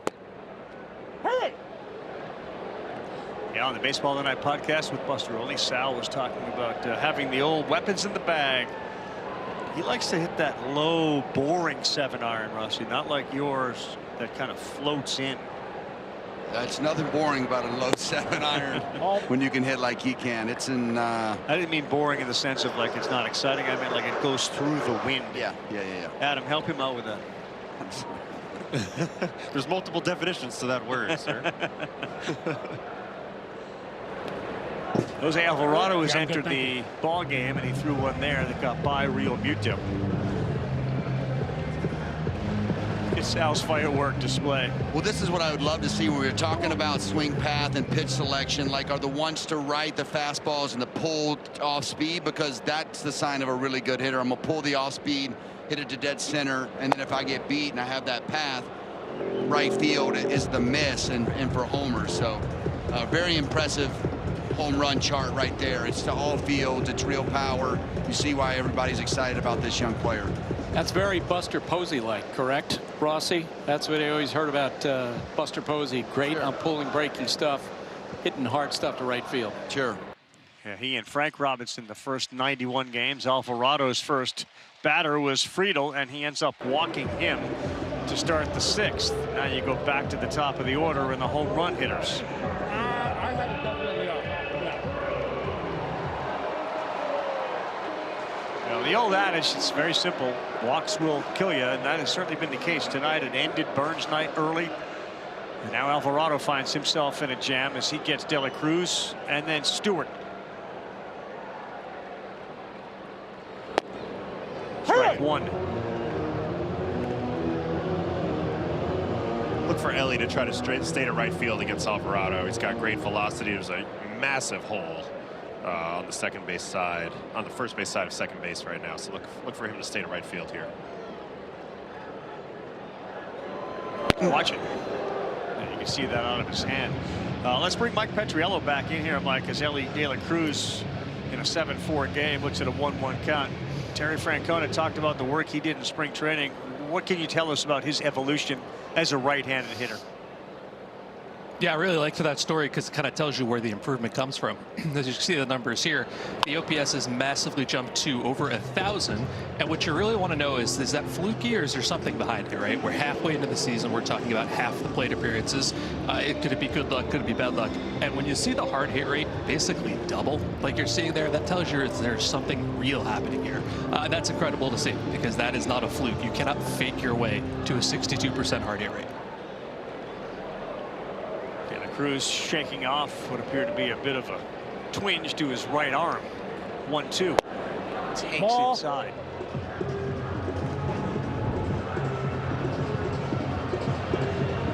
You see there's that home run. You're talking about hard hit. That ball was absolutely smoked. But just through. You see him out in front of that, but staying to the big part of the field and going through it. That's a really, really nice swing. Terry Francona told us too in our meeting, he's so much shorter and direct to the ball from the right side than he was a year ago. Double and a homer in the game for Ellie. Alvarado continues to try to prevent him from getting his arms extended, which you saw on that ball that he hit to right. Jose, for the most part, is a sinker cutter pitcher. He will very rarely, but occasionally throw a fastball and a curveball.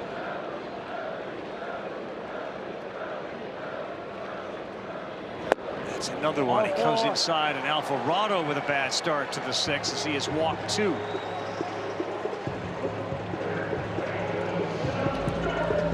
And here is the 2 home run hitter tonight, Sal Stewart.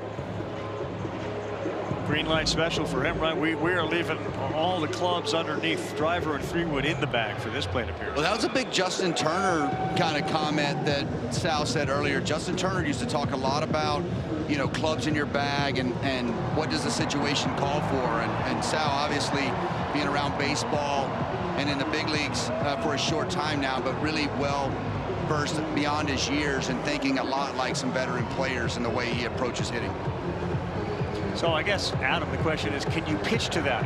If you kind of know that that's the mentality, and I would think, you tell me if I'm thinking wrong here, but we're up by 3. I've got 2 homers tonight. I'm thinking another long ball. I'm trying to jump. I don't think he's thinking that. I think he's just thinking have a good at bat here. You know, you got no outs, got to push the lead up here. Home runs happen for players as talented as Sal. Sometimes they happen as accidents, and that's okay. This one is off the end of the bat, and coming in quickly to realize that was Crawford. And Stewart, after back-to-back walks, goes up there hacking. And that's the first out of the inning. Well, I think what he was thinking of right here is, you know, this guy just walked 2 guys in a row. He's going to want to get right back in the strike zone. I'm going to jump ship first pitch. Unfortunately, it was a pretty good pitch by Alvarado, and he got him off the end of the bat. Yeah, he's definitely upset. I think he saw him coming into Ellie, and you saw those hits in that replay just kind of swing open a little bit. Well, the ground ball can get Alvarado out of this. As Blade looks around the corner for strike 1. Storied career when he played for Tim Corbin at Vanderbilt University. J.J. Blade. Good for the Reds and their fans to see him maybe snap out of what had been a pretty brutal slump with a walk and the homer tonight. Interesting, we got TJ Friedel who can run and Ellie at first. It'd be a good time to try to double steal left on left here for Blade. Alvarado kind of keeping him in check, but is not quick to the plate. 5 stolen bases for Friedel. Not going, and Alvarado missed badly with a cutter. 2-1.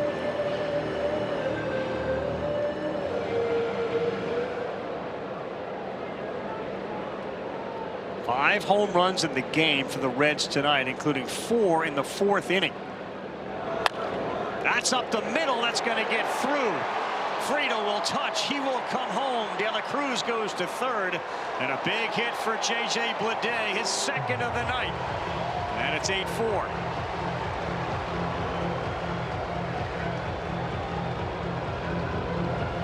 Really impressive approach here for J.J. Blade. Not trying to do too much. Left on left. That sinker coming into him. Staying up the middle. Off Alvarado. Driving the run. Something the Reds have desperately been needed and been bad at this year. Really good approach. Blade had just been a .212 hitter with runners in scoring position, but tonight they're finding the green stuff. That's the 9th hit for the Reds. The grass and the seats have been the story tonight. Now Eugenio Suarez looks for his first hit.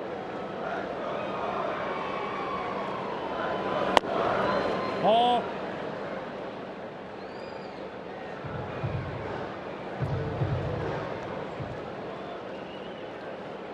Yeah, the seats have definitely been the story tonight. Their first run in this series, in which they do not use the homer to get it. Alvarado gets the call in the inside corner to Suarez. I think the Reds have done a nice job sticking with it offensively here. They can't afford to just rest with the 3-run lead coming into this inning. They know they need to stretch the lead given their bullpen, and they can't afford to let up at all. Ball. 2 really good walks to start off the inning versus Alvarado, and then a nice at-bat there by Blade to cash him in.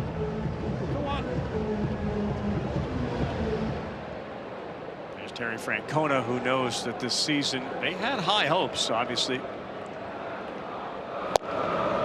Suarez looks to one on the inside corner, and yet Francona told us there's a lot of players on our team, Buster, that teams would be interested in if we go into that mode. Yeah, and as of today, according to Fangraphs, the Reds have a 1.8% chance to make the playoffs. They haven't declared themselves as sellers, but they certainly will have guys that other teams will find attractive. I think, for example, Tyler Stevenson, catcher. He's a free agent at year's end. You know, maybe that's someone who the Yankees could be interested in as they try to balance out that platoon behind the plate. They've got those 8 different players who are free agent at year's end. That's an opportunity for the Reds to get some value in return and then play young guys in the month of August and September, if that's the approval they get from ownership.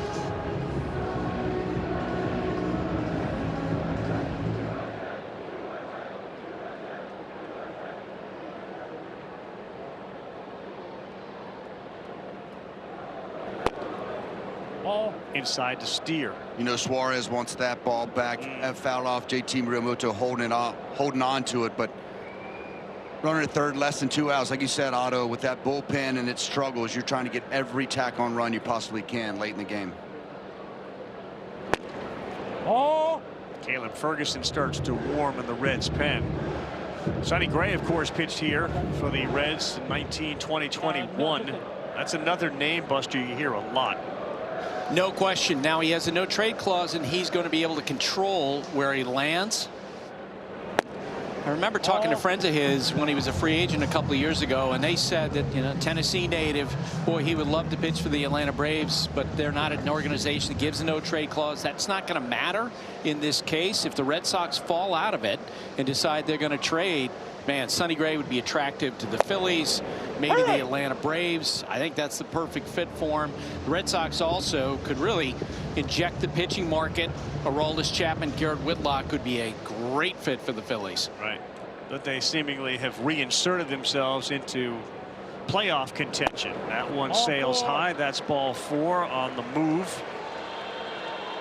Yeah, and the thing about being a playoff contender in the American League is the teams you're chasing are basically stationary. Right. Like the second and third wild card, you're close to 500 teams or even below 500. So the Detroit Tigers, who were almost left for dead a month ago, you know what? They're slowly climbing back into it. You're right about the Red Sox. So teams have to decide whether or not they're going to buy or sell. Loaded for Noelvi Marte, and that first one misses again as Alvarado has walked 3 here in the inning. Realmuto knew it was close. Pretty close, Didn't though, get yeah. a chance here. An ABS challenge by JT Realmuto. It's a smart one. Bases loaded. Philadelphia has 1 challenge remaining. Trying to get ahead there. Yeah, that's just JT trying to find a way for his pitcher to get him into a positive count here. This will be his 28th pitch since he's come in. It's been a bumpy ride for Alvarado, and another one that misses glove side. We saw that with Ellie De La Cruz. We're seeing it again here with Marte. 18 of his 28 pitches balls. I'd like to see JT get out to the outside corner here and just try to change the sights for Alvarado a little bit. It's a great point. Great point, Otto. That's something that I think, you know, when you're in tune with your pitcher and guys are having misses to one side, you know, almost being the pitching coach from behind the plate. Yeah, just try to straighten him out. I mean, he's missing the same spot every time. Left field, Marsh running over, and it is into the corner and a fair ball. De La Cruz is in, Blade is in. They're all coming in, including Steer. A base clearing double and 3 RBI for Noelvi Marte. And he has blown it open.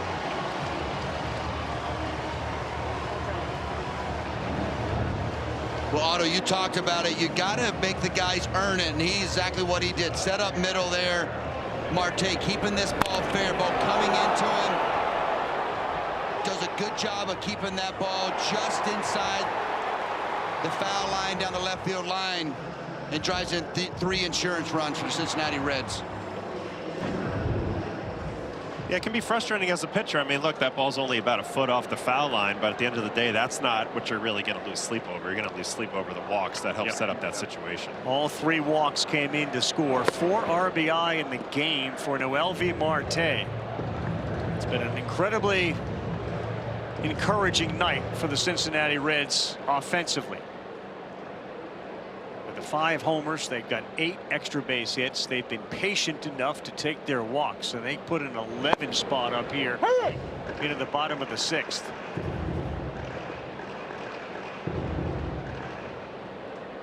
Tim Meza, the next up in that Philly bullpen.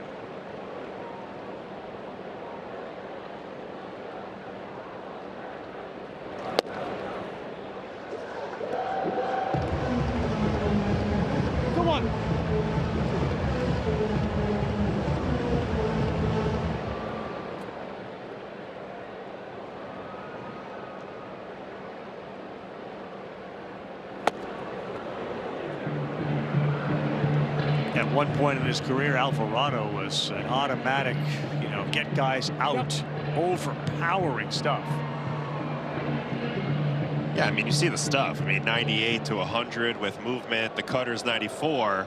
But, you know, the old adage of I don't care how hard you throw ball 4 still exists in this situation tonight.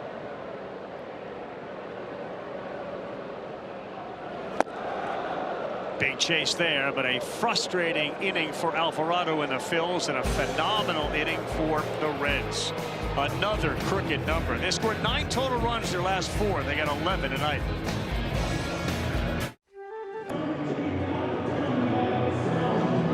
We're back, everybody. Score big, authentic gear. MLBshop.com. Official jerseys, memorabilia, hats, and hoodies. We've got the season covered for you. Scan the QR code. Visit MLBshop.com. It is the official source for your favorite team gear. We're proud to wear the white C tonight. The Cincinnati Reds logo, given the way things have gone. Blasts left and right. They beat one of the hotter and better teams in baseball, 11-4, 7th inning. Ball 1 to Brandon Marsh. Too many balls tonight, too many walks, right, Adam? I mean, for pitchers and catchers, this is a hard one, isn't it? Yeah, it's tough. I mean, free passes, they're the enemy of getting guys out and keeping runs off the board, and especially crooked numbers, and we've seen a whole bunch of that tonight for sure. Brock Burke's next one, that misses, 2-0. And I'll throw in managers too. Those are frustrating for managers. You sit over there and have no control over, you know, guys getting in the zone. Just like you said, the walks just kind of lull you to sleep. Just a bad product to watch and frustrating. You're right about the managers. I can feel that from the mound when I would lose the zone. It's like, I'm not trying to let you down, man. I'm trying to pour it in there, I promise. You have a greater appreciation as somebody that sat in that chair for what Mattingly and Francona and the other 28 kind of go through every night. We were doing the Cincinnati game in Milwaukee, and I just looked at the walk stats when we were going in there, and I was just like, man, that would not be fun. You know, my first thing I say in the pitcher catcher meeting in spring training was, I hate walks, just so everybody knows. Like, the quickest way for me to get somebody up is to start walking guys. Brandon Marsh is walking back to his dugout. Shoulders slump after the strikeout. Here's a dude that can strike people out. Michael King takes the mound in San Diego. Last 2 years, his ERA at home is sub-3. It's the Diamondbacks and the Padres coming up next on ESPN.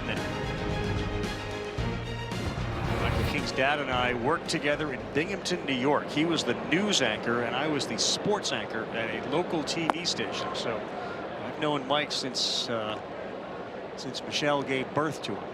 To see where he is at now and his career through his high school career at Bishop Hendricken in Rhode Island and Boston College. Have you got a chance to catch up with his dad? Oh yeah, his dad bothers me all the time. We need you to play golf. We need a 4th. Can you come out here so I can dip into your pocket? I need some money. I'm just an ATM for him. But yes, I speak to Jim King a lot. Follow Mike in his career. A couple of years ago, Dad Jim joined us on the broadcast. We had both Michael and Jim mic'd up. Come on. Mike was, when he was young, he called and said Oral Hershiser's in Williamsport, Pennsylvania, doing the Little League World Series. Can I bring Mike up there so he can bend the ear of Oral Hershiser? And this was when Mike, you know, I don't remember how old. I'm guessing somewhere in the 12 to 14 year range. But he recorded it all and he showed it to me like in the last couple of years. Some of the things that Hershiser had told him and suggested. And this was long before Michael King was Michael King the pitcher. I mean, he wanted to do it, but he didn't have any of that stuff that you've now seen him have. And Oral, like you guys, are both very kind enough to spend time with a kid that wants to do things like that. And it paid off, obviously.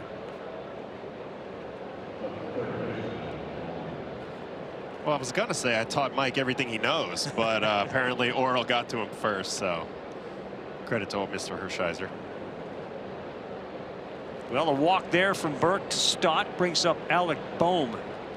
7 runs does feel fairly large, but on a night when this park has given up a bunch, just don't want to be handing out free passes as much as you guys say. Clearly, Burke's not trying to do that.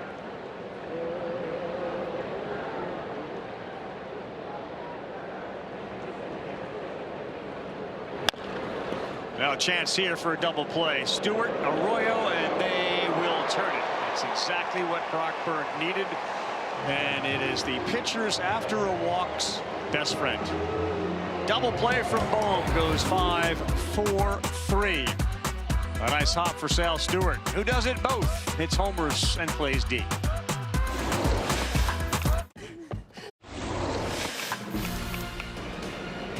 All right, check out the home run swings as we let everyone know that ESPN Baseball is presented by Liberty Mutual. Bundle and save on your car and home insurance.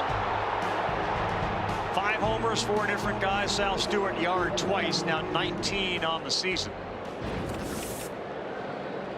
And the new pitcher, and another good sign as players come and go with injuries. Brad Keller is now back for the Philadelphia Phillies. Came off of a rehab assignment with Lehigh Valley. Reinstated from the IL prior to this game, and he will get over to first on the ground out of Arroyo. This will be a big addition for the Phillies, getting Keller back.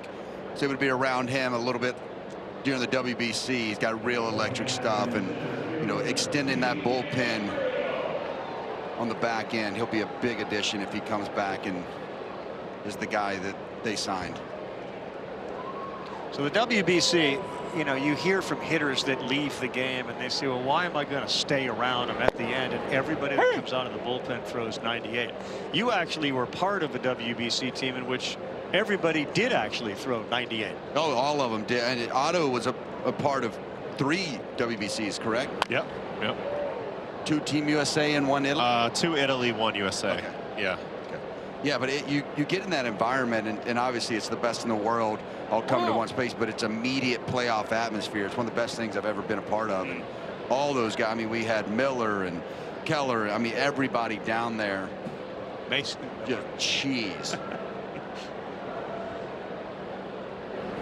Well, Buster, speaking of great pitchers, Justin Verlander came out today, and after being selected as a legend pick by Rob Manfred to appear in the All-Star game, similar to what he had done with Harper. Now, Harper's not near the end of his career, but for other reasons, you'd like to see Bryce Harper at the All-Star game in Philadelphia. Verlander has said this is going to be his last year. Yeah, and he's someone who told me back in 2011, 2012 that he wanted to pitch into his 40s as a power guy, because that's what his hero Nolan Ryan did, and man, did he ever. And the numbers he's going to retire with, and he's not totally done yet. He's going to try to pitch this year, but the numbers he's going to take into retirement are amazing. The feats, the MVP in 2011, 3-time Cy Young Award winner, 266 wins. How about 8th all-time in strikeouts? And he passed Nolan Ryan for career wins above replacement. Guys, I think that when his name appears on the ballot for Cooperstown in 5+ years, he should be an unanimous selection. Yeah, I don't think there's an argument about that. The longevity. I mean, there was a period of time I remember going to spring training, and he had that issue here in the middle of his stomach, and the question was like, is he ever going to be able to come back? And obviously he roared back. Well, I remember being in the front office with the Cubs, and they were talking about trading for a guy, and he ended up going to Houston. But there was a lot of talk. It's like, is he almost done? And and obviously he's pitched many years after that at a really, really high level. Yeah, I had him as a teammate in 2023, first half of the year with the Mets before we sold. And one thing that really blew me away was just like his desire to still be improving at that time. I mean, even like 3,000 innings into his career, he's still grinding every single day between starts, looking for an edge for the next one. So very impressive to see a guy stick with it like that. Yeah, guys, he reinvented himself multiple times during the course of his career. And Otto, I'll back you up on this. I saw him in spring training this year throwing a couple of simulated innings in the Tigers camp. And after each inning, he's going into the hitters. How did the ball move? What did you see? What kind of he was looking for feedback. I mean, here was a guy who'd already punched his ticket to Cooperstown, and he just had this incredible drive to be great right to the finish line. I mean, if you want to laugh, there was a day in spring training 2023 where he worked on his slider in his underwear with Pete Alonso standing in the clubhouse for about an hour after the game, throwing balls into a couch. It was amazing.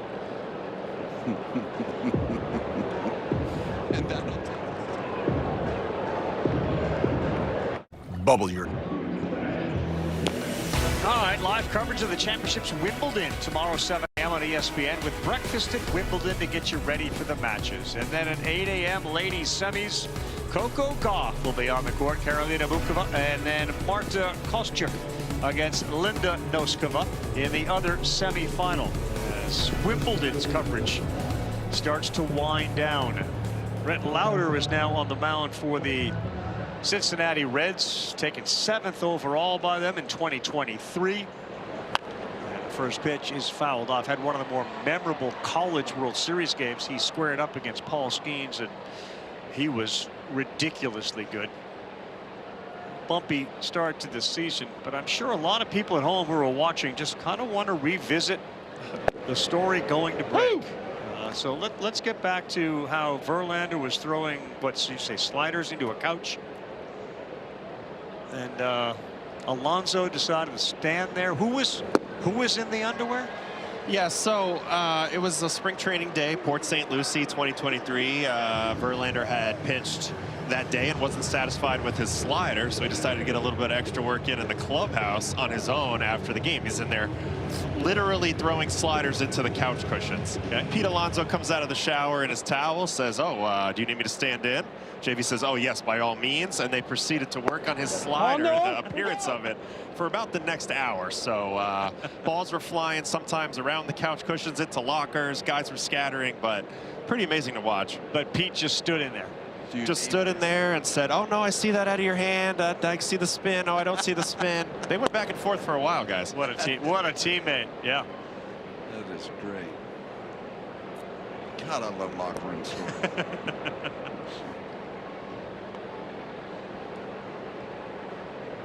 Yeah, Lauder, they certainly had and continue to have very high hopes for. He, in the game against Skeens, like, this was a cerebral pitcher coming out of Wake Forest, and the stuff was phenomenal, but you could tell he was really pitching. Like, we're not going to overpower you, even though he had, you know, some decent velocity. He pitched and pitched really well for that team. Yeah, he's a big time pitchability guy. He's the type of guy that when he's right, you're going to have a lot of comfortable 0 for 4s. You know, you're going to be in there, you're going to think you're going to get this guy, you're just going to be out really quickly and very efficiently. So I know he hasn't had as much success this year, but Crawford beats one, and it's a tough play. Fielded, and he is safe. That ball was not held onto by Steer. And Stewart knew it right away. You get a high chop like that with Justin Crawford running, and it's going to be very difficult to get him out. Still a really nice play by Sal down here at third, coming to get this tough play, backhands it, presses through it. Really tough to get Crawford here, and Steer can't really dig it out. Safe. One of those things you wish you had when I was a player. I wish I had a little bit of speed. Maybe I got an extra knock or two, you know, I mean, just maybe take the average to 230 instead. You know, that reminded me a little bit of Chandler Simpson on the Rays there, who's actively trying to hit a chopper every single time. You know, the old chop and run. And he's got that down pretty well. Game changers, Chandler Simpson. They beat the Yankees tonight, 3-0. Is that what I saw? The Rays. Yep, 3-0. They're tough to beat at the Trop. Come on. They're playing a different style of baseball right now. That, you know, we got those big boppers at the top, and Diaz and Caminero, but they bunt the baseball, they move it, they run, they play good defense. It's a fun team to watch. Great pitching. Great pitching. That's foul.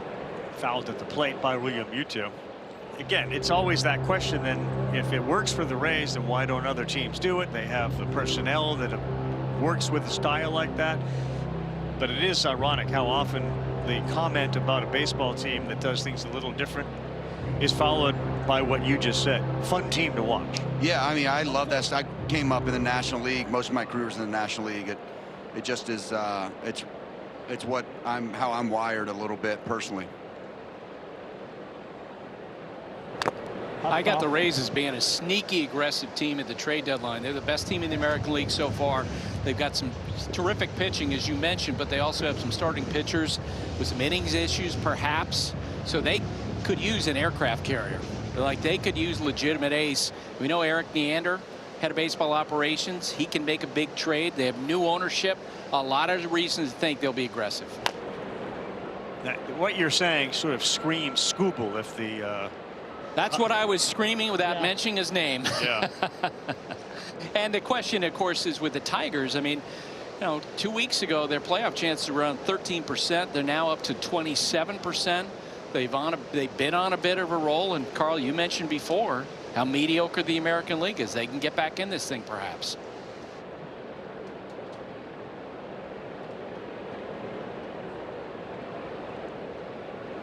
Louder deals Realmuto, and Stewart has to charge that one. A little bit of a slower one on Realmuto, and he gets the out there.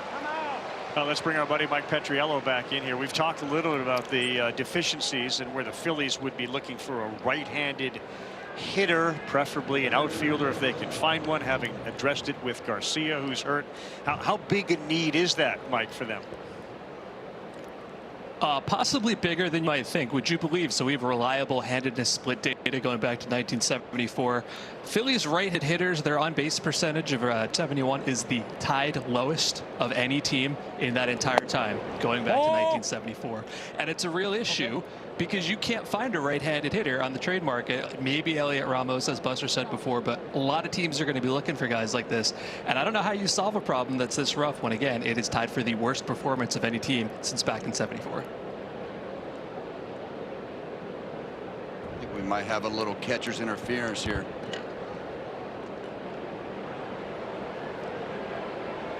Philadelphia's challenging the call of no catcher's interference. I feel like you don't usually see it on like a 1-0 or an 0-0 count. A lot of times it's 2 strikes. A little check swing here. Ball runs in. Strings. It looks like something, or maybe after he catches the ball. This is really interesting here. The ball's by him when he hits, hits a string. Hits the lace. Yeah. I mean, yeah, but is this the spirit of the rule? I mean, no is the answer to that. All right. Just making sure. Yeah. Call that a little tardy. Obviously, it was created, oftentimes created by the catcher. That was clearly created by the swing of Sosa. Yeah, he didn't even go out and get that ball. Vino caught that nice and deep. I used to always have them happen with 2 strikes where I felt like I made the guy so late that he did a catcher's interference. And I'm like, I mean, how is this my fault? And I'm getting penalized out here. But yeah, that was a weird one for sure right there.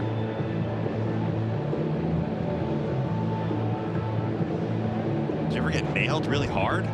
Usually it usually doesn't hurt. You know, usually getting the glove, rarely did you get like any fingers involved or, you know, take a real bad. It's usually something like this or. Nobody squaring up the back of the mitt. Yeah. Although it sure felt like Jacoby Ellsbury was trying at times. Oh man. Him and remember Johnny Damon too, like Johnny Damon was. Oh yeah. Yeah. Ryan Braun was another one with the long bat that he swung, you know. I think they're getting into the debate about the spirit of the rule. No.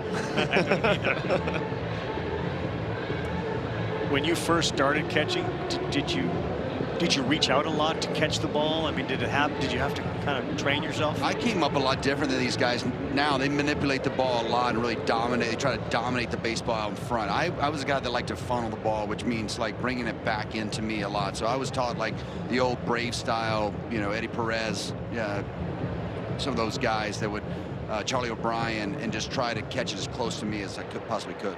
After review, the bat did hit the laces of the catcher's glove, therefore it's catcher's interference, and the batter will go to first base.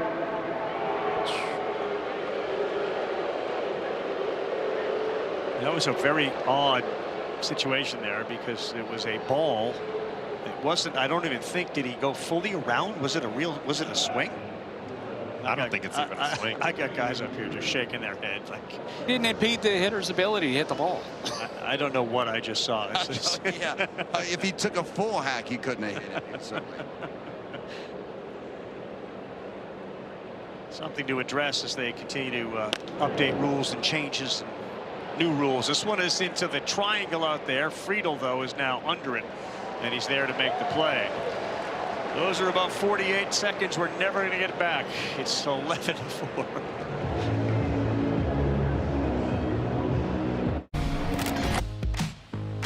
There has been a lot of celebrating and high fives and some happy dances for the Cincinnati Reds tonight.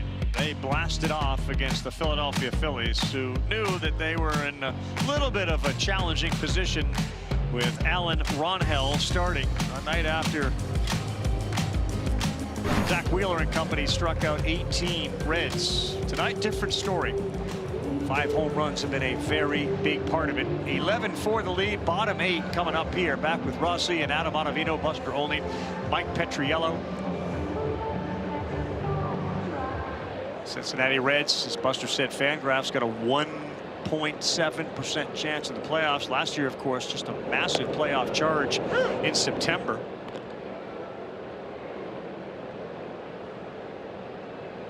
One of the most successful managers in the history of the game, and Terry Francona, 11th all-time as far as active managers and wins, 2,074 wins, most amongst the active managers, and top 12 in the history of the game.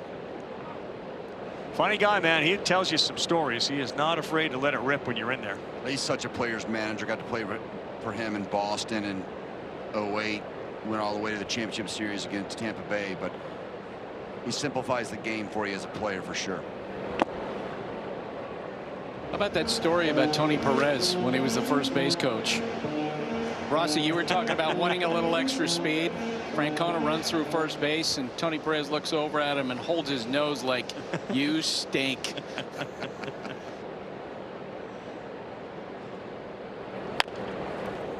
Mesa gets the ground ball cut in front of the second baseman, stopped by Sosa. And Blade is retired. You can go back in the Wayback Machine with Terry Francona. He was talking about his playing days, of course, and then the Phillies manager. He was the guy I always looked at. Joe Torre as well, and you guys can speak to this. Rossi, you can certainly speak to it being a former manager. Like the idea that managers of the ilk of Francona or Torre get fired, and then like 2 years later or 2 years prior they were managers of the year. Like nothing's changed about the way they're managing, and yet they're the guys that end up, you know, getting the boot. And I just never really grasped that. You look at Don Mattingly. I mean, he's in that category, right? And I think too, as a manager, you know, you look back at some of the paths that some of the guys have taken, and you know, you learn a lot. I was talking to Theo Epstein last week, and we were talking about just managing. Is the only way to get experience in managing is to actually manage and to be in the conversations and be in the game and just get real experience. And you know, a lot of these guys the second, third time around are much better. Oh no, we go. I mean, you asked me the other day on your podcast, what would you do different? And you know, I said, I don't know if the show's long enough to have that conversation, but there's definitely things that stand out when you step away from the game and are able to kind of sit back and watch how other people do it and other things that go on that really, yeah, probably could have done a better job in this area, but in the moment, you're doing the best you can with the information you have.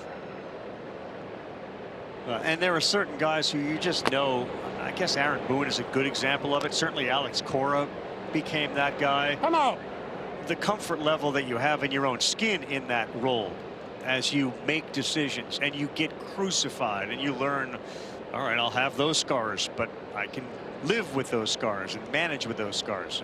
You guys have both been in the locker room when you know your manager is going to get eviscerated for something, and it's not really their fault.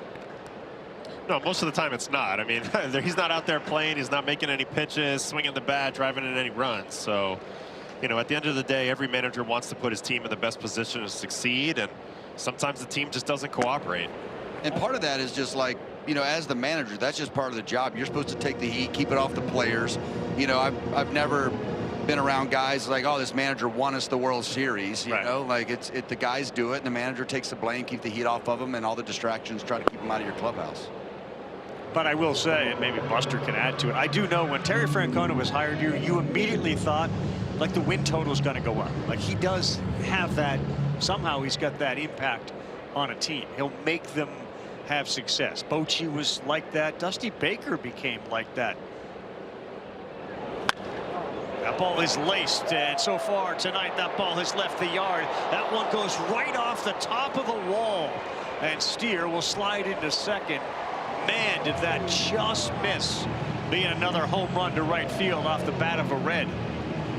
Yeah, it felt like Spencer Steer needed that one. Everybody's driving the ball tonight, and he does a nice job staying inside this. You see here, just nice and quiet, driving that ball. We've seen 2 balls just barely not go out. Line drives to right. And we've seen a bunch go over that yellow line. That was a great swing by Steer, and you know, really he's had a very interesting game today. Struck out his first 2 at-bats, but he stuck with it. Single walk, double, driving the ball the other way.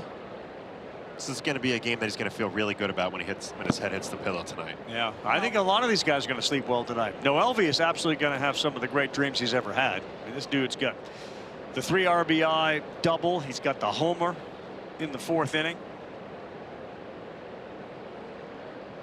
Yeah, I don't think Tanner Banks is going to sleep well tonight.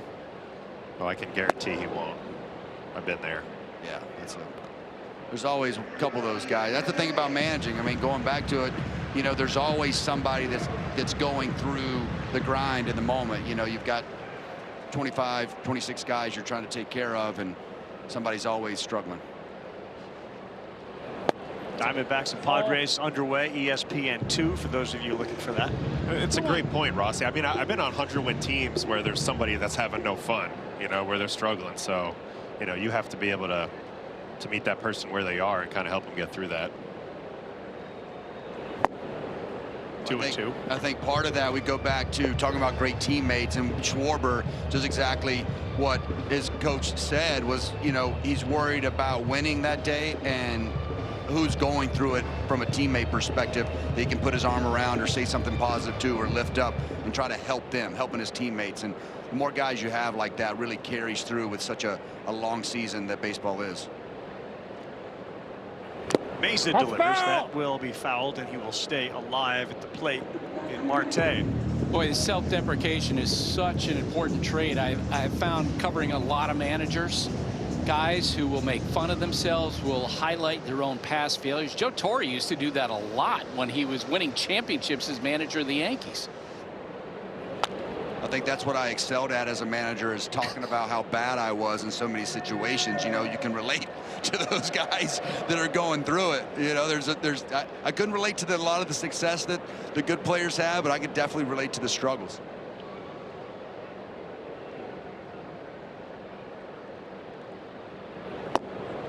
The other day I had Albert Pujols on my podcast. I basically asked him, hey, you're an all-time great player. How do you relate to the other guys? And he said that this spring in the WBC, he took batting practice, and the next day he was so sore, and he was laughing at himself with the players, saying, hey, my time is over. It's about you guys now. It's about the players. I'm done. So is Marte as he strikes out, and we will head to the 9th. It has been all Reds tonight, 11-4.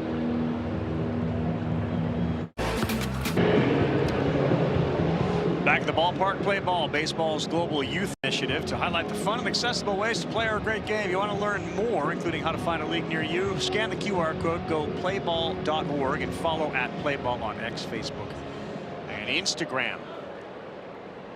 Rhett Lauder back on the mound. North Carolina kid started at North Stanley High School and then developed into one of the better college players at Wake Forest University. Like so many today, fast track major leagues. He gets Schwarber, Marsh, and then Stott in the 9th.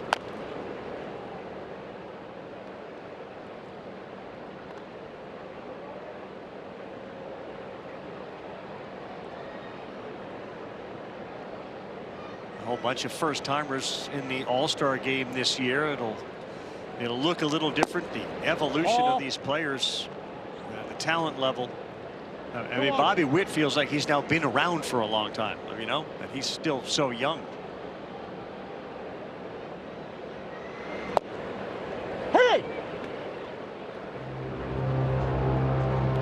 Well, it's become younger and younger across the league. And, yes, you know, I think nowadays with all the measurables coming out of the draft, whether that be on the offensive side, you know, bat speed up. Schwarber exit stage right. 32 on the season.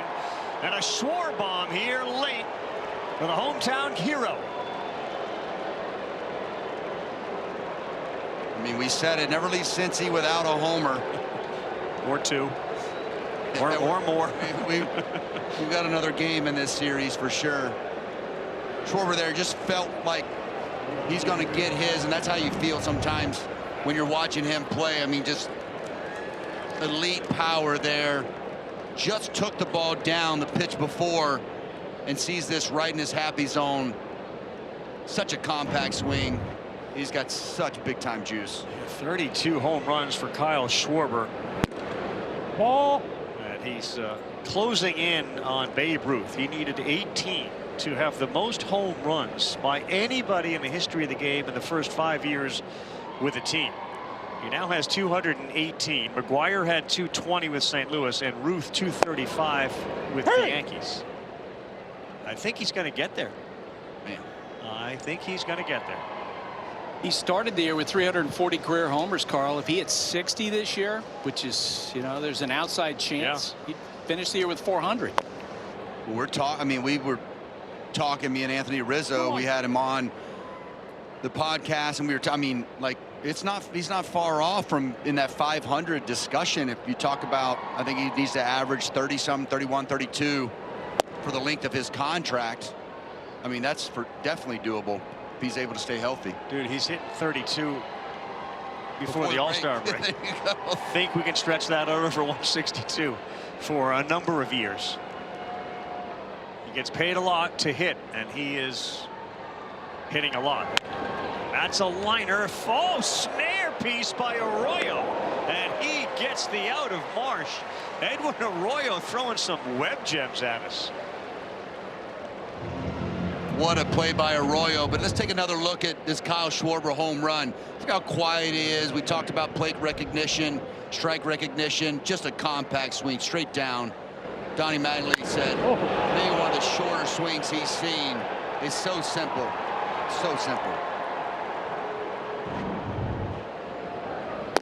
It's just not that easy, and when you look at it, obviously we just looked at it in slow motion, but in watching the way he approached that pitch, it looks like he has the ability to slow it into slow motion. But me and Otto were talking off camera earlier, and it just how, you know, the good hitters, they just seem so quiet in the box. He's never out front. It doesn't feel like he takes some kind of, you know, just swinging at pitches. It's so compact.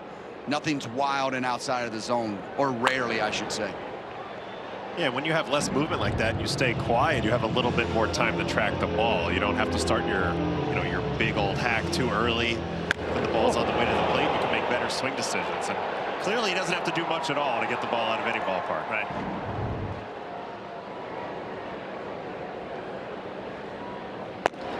He's done it for a really long time. I mean, at Indiana, he was the same guy as a catcher.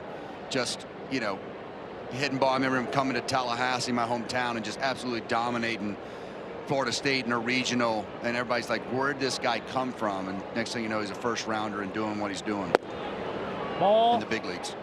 How do you think he was in the huddle playing defense as a linebacker? Hey, if you're, I've known this guy for a long time. If you're around him, he's got a football mentality. That's for sure. I mean, Harper's having a phenomenal year. He's 12 homers behind Schwarber.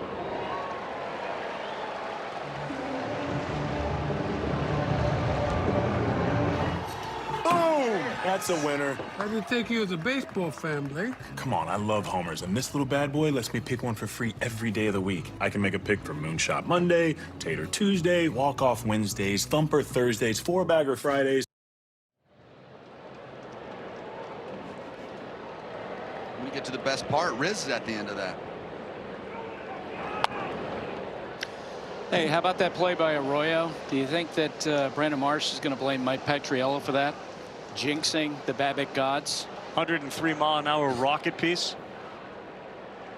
I was looking at that. I mean, he leads all second basemen with 3 outs above average this month. Do it again. No, underneath the glove, and Bohm is going to reach.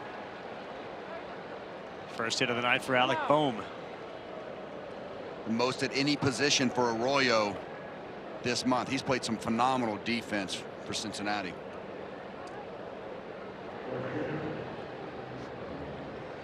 Our guy Ed Svita killing it tonight, sort of summarizing what's happened over the course of these 8 2/3. Reds with their first 4 home run inning in 16+ years.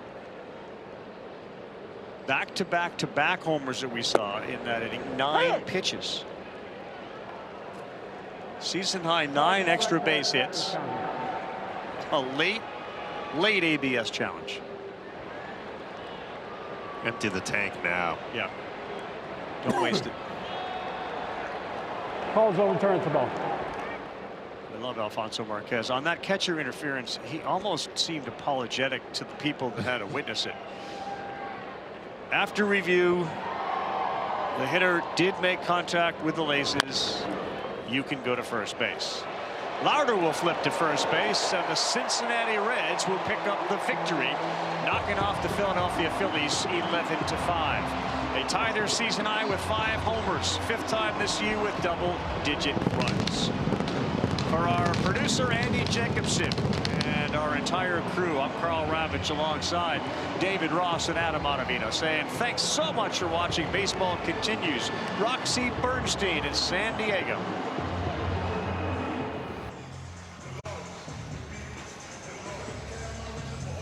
Welcome those of you just joined.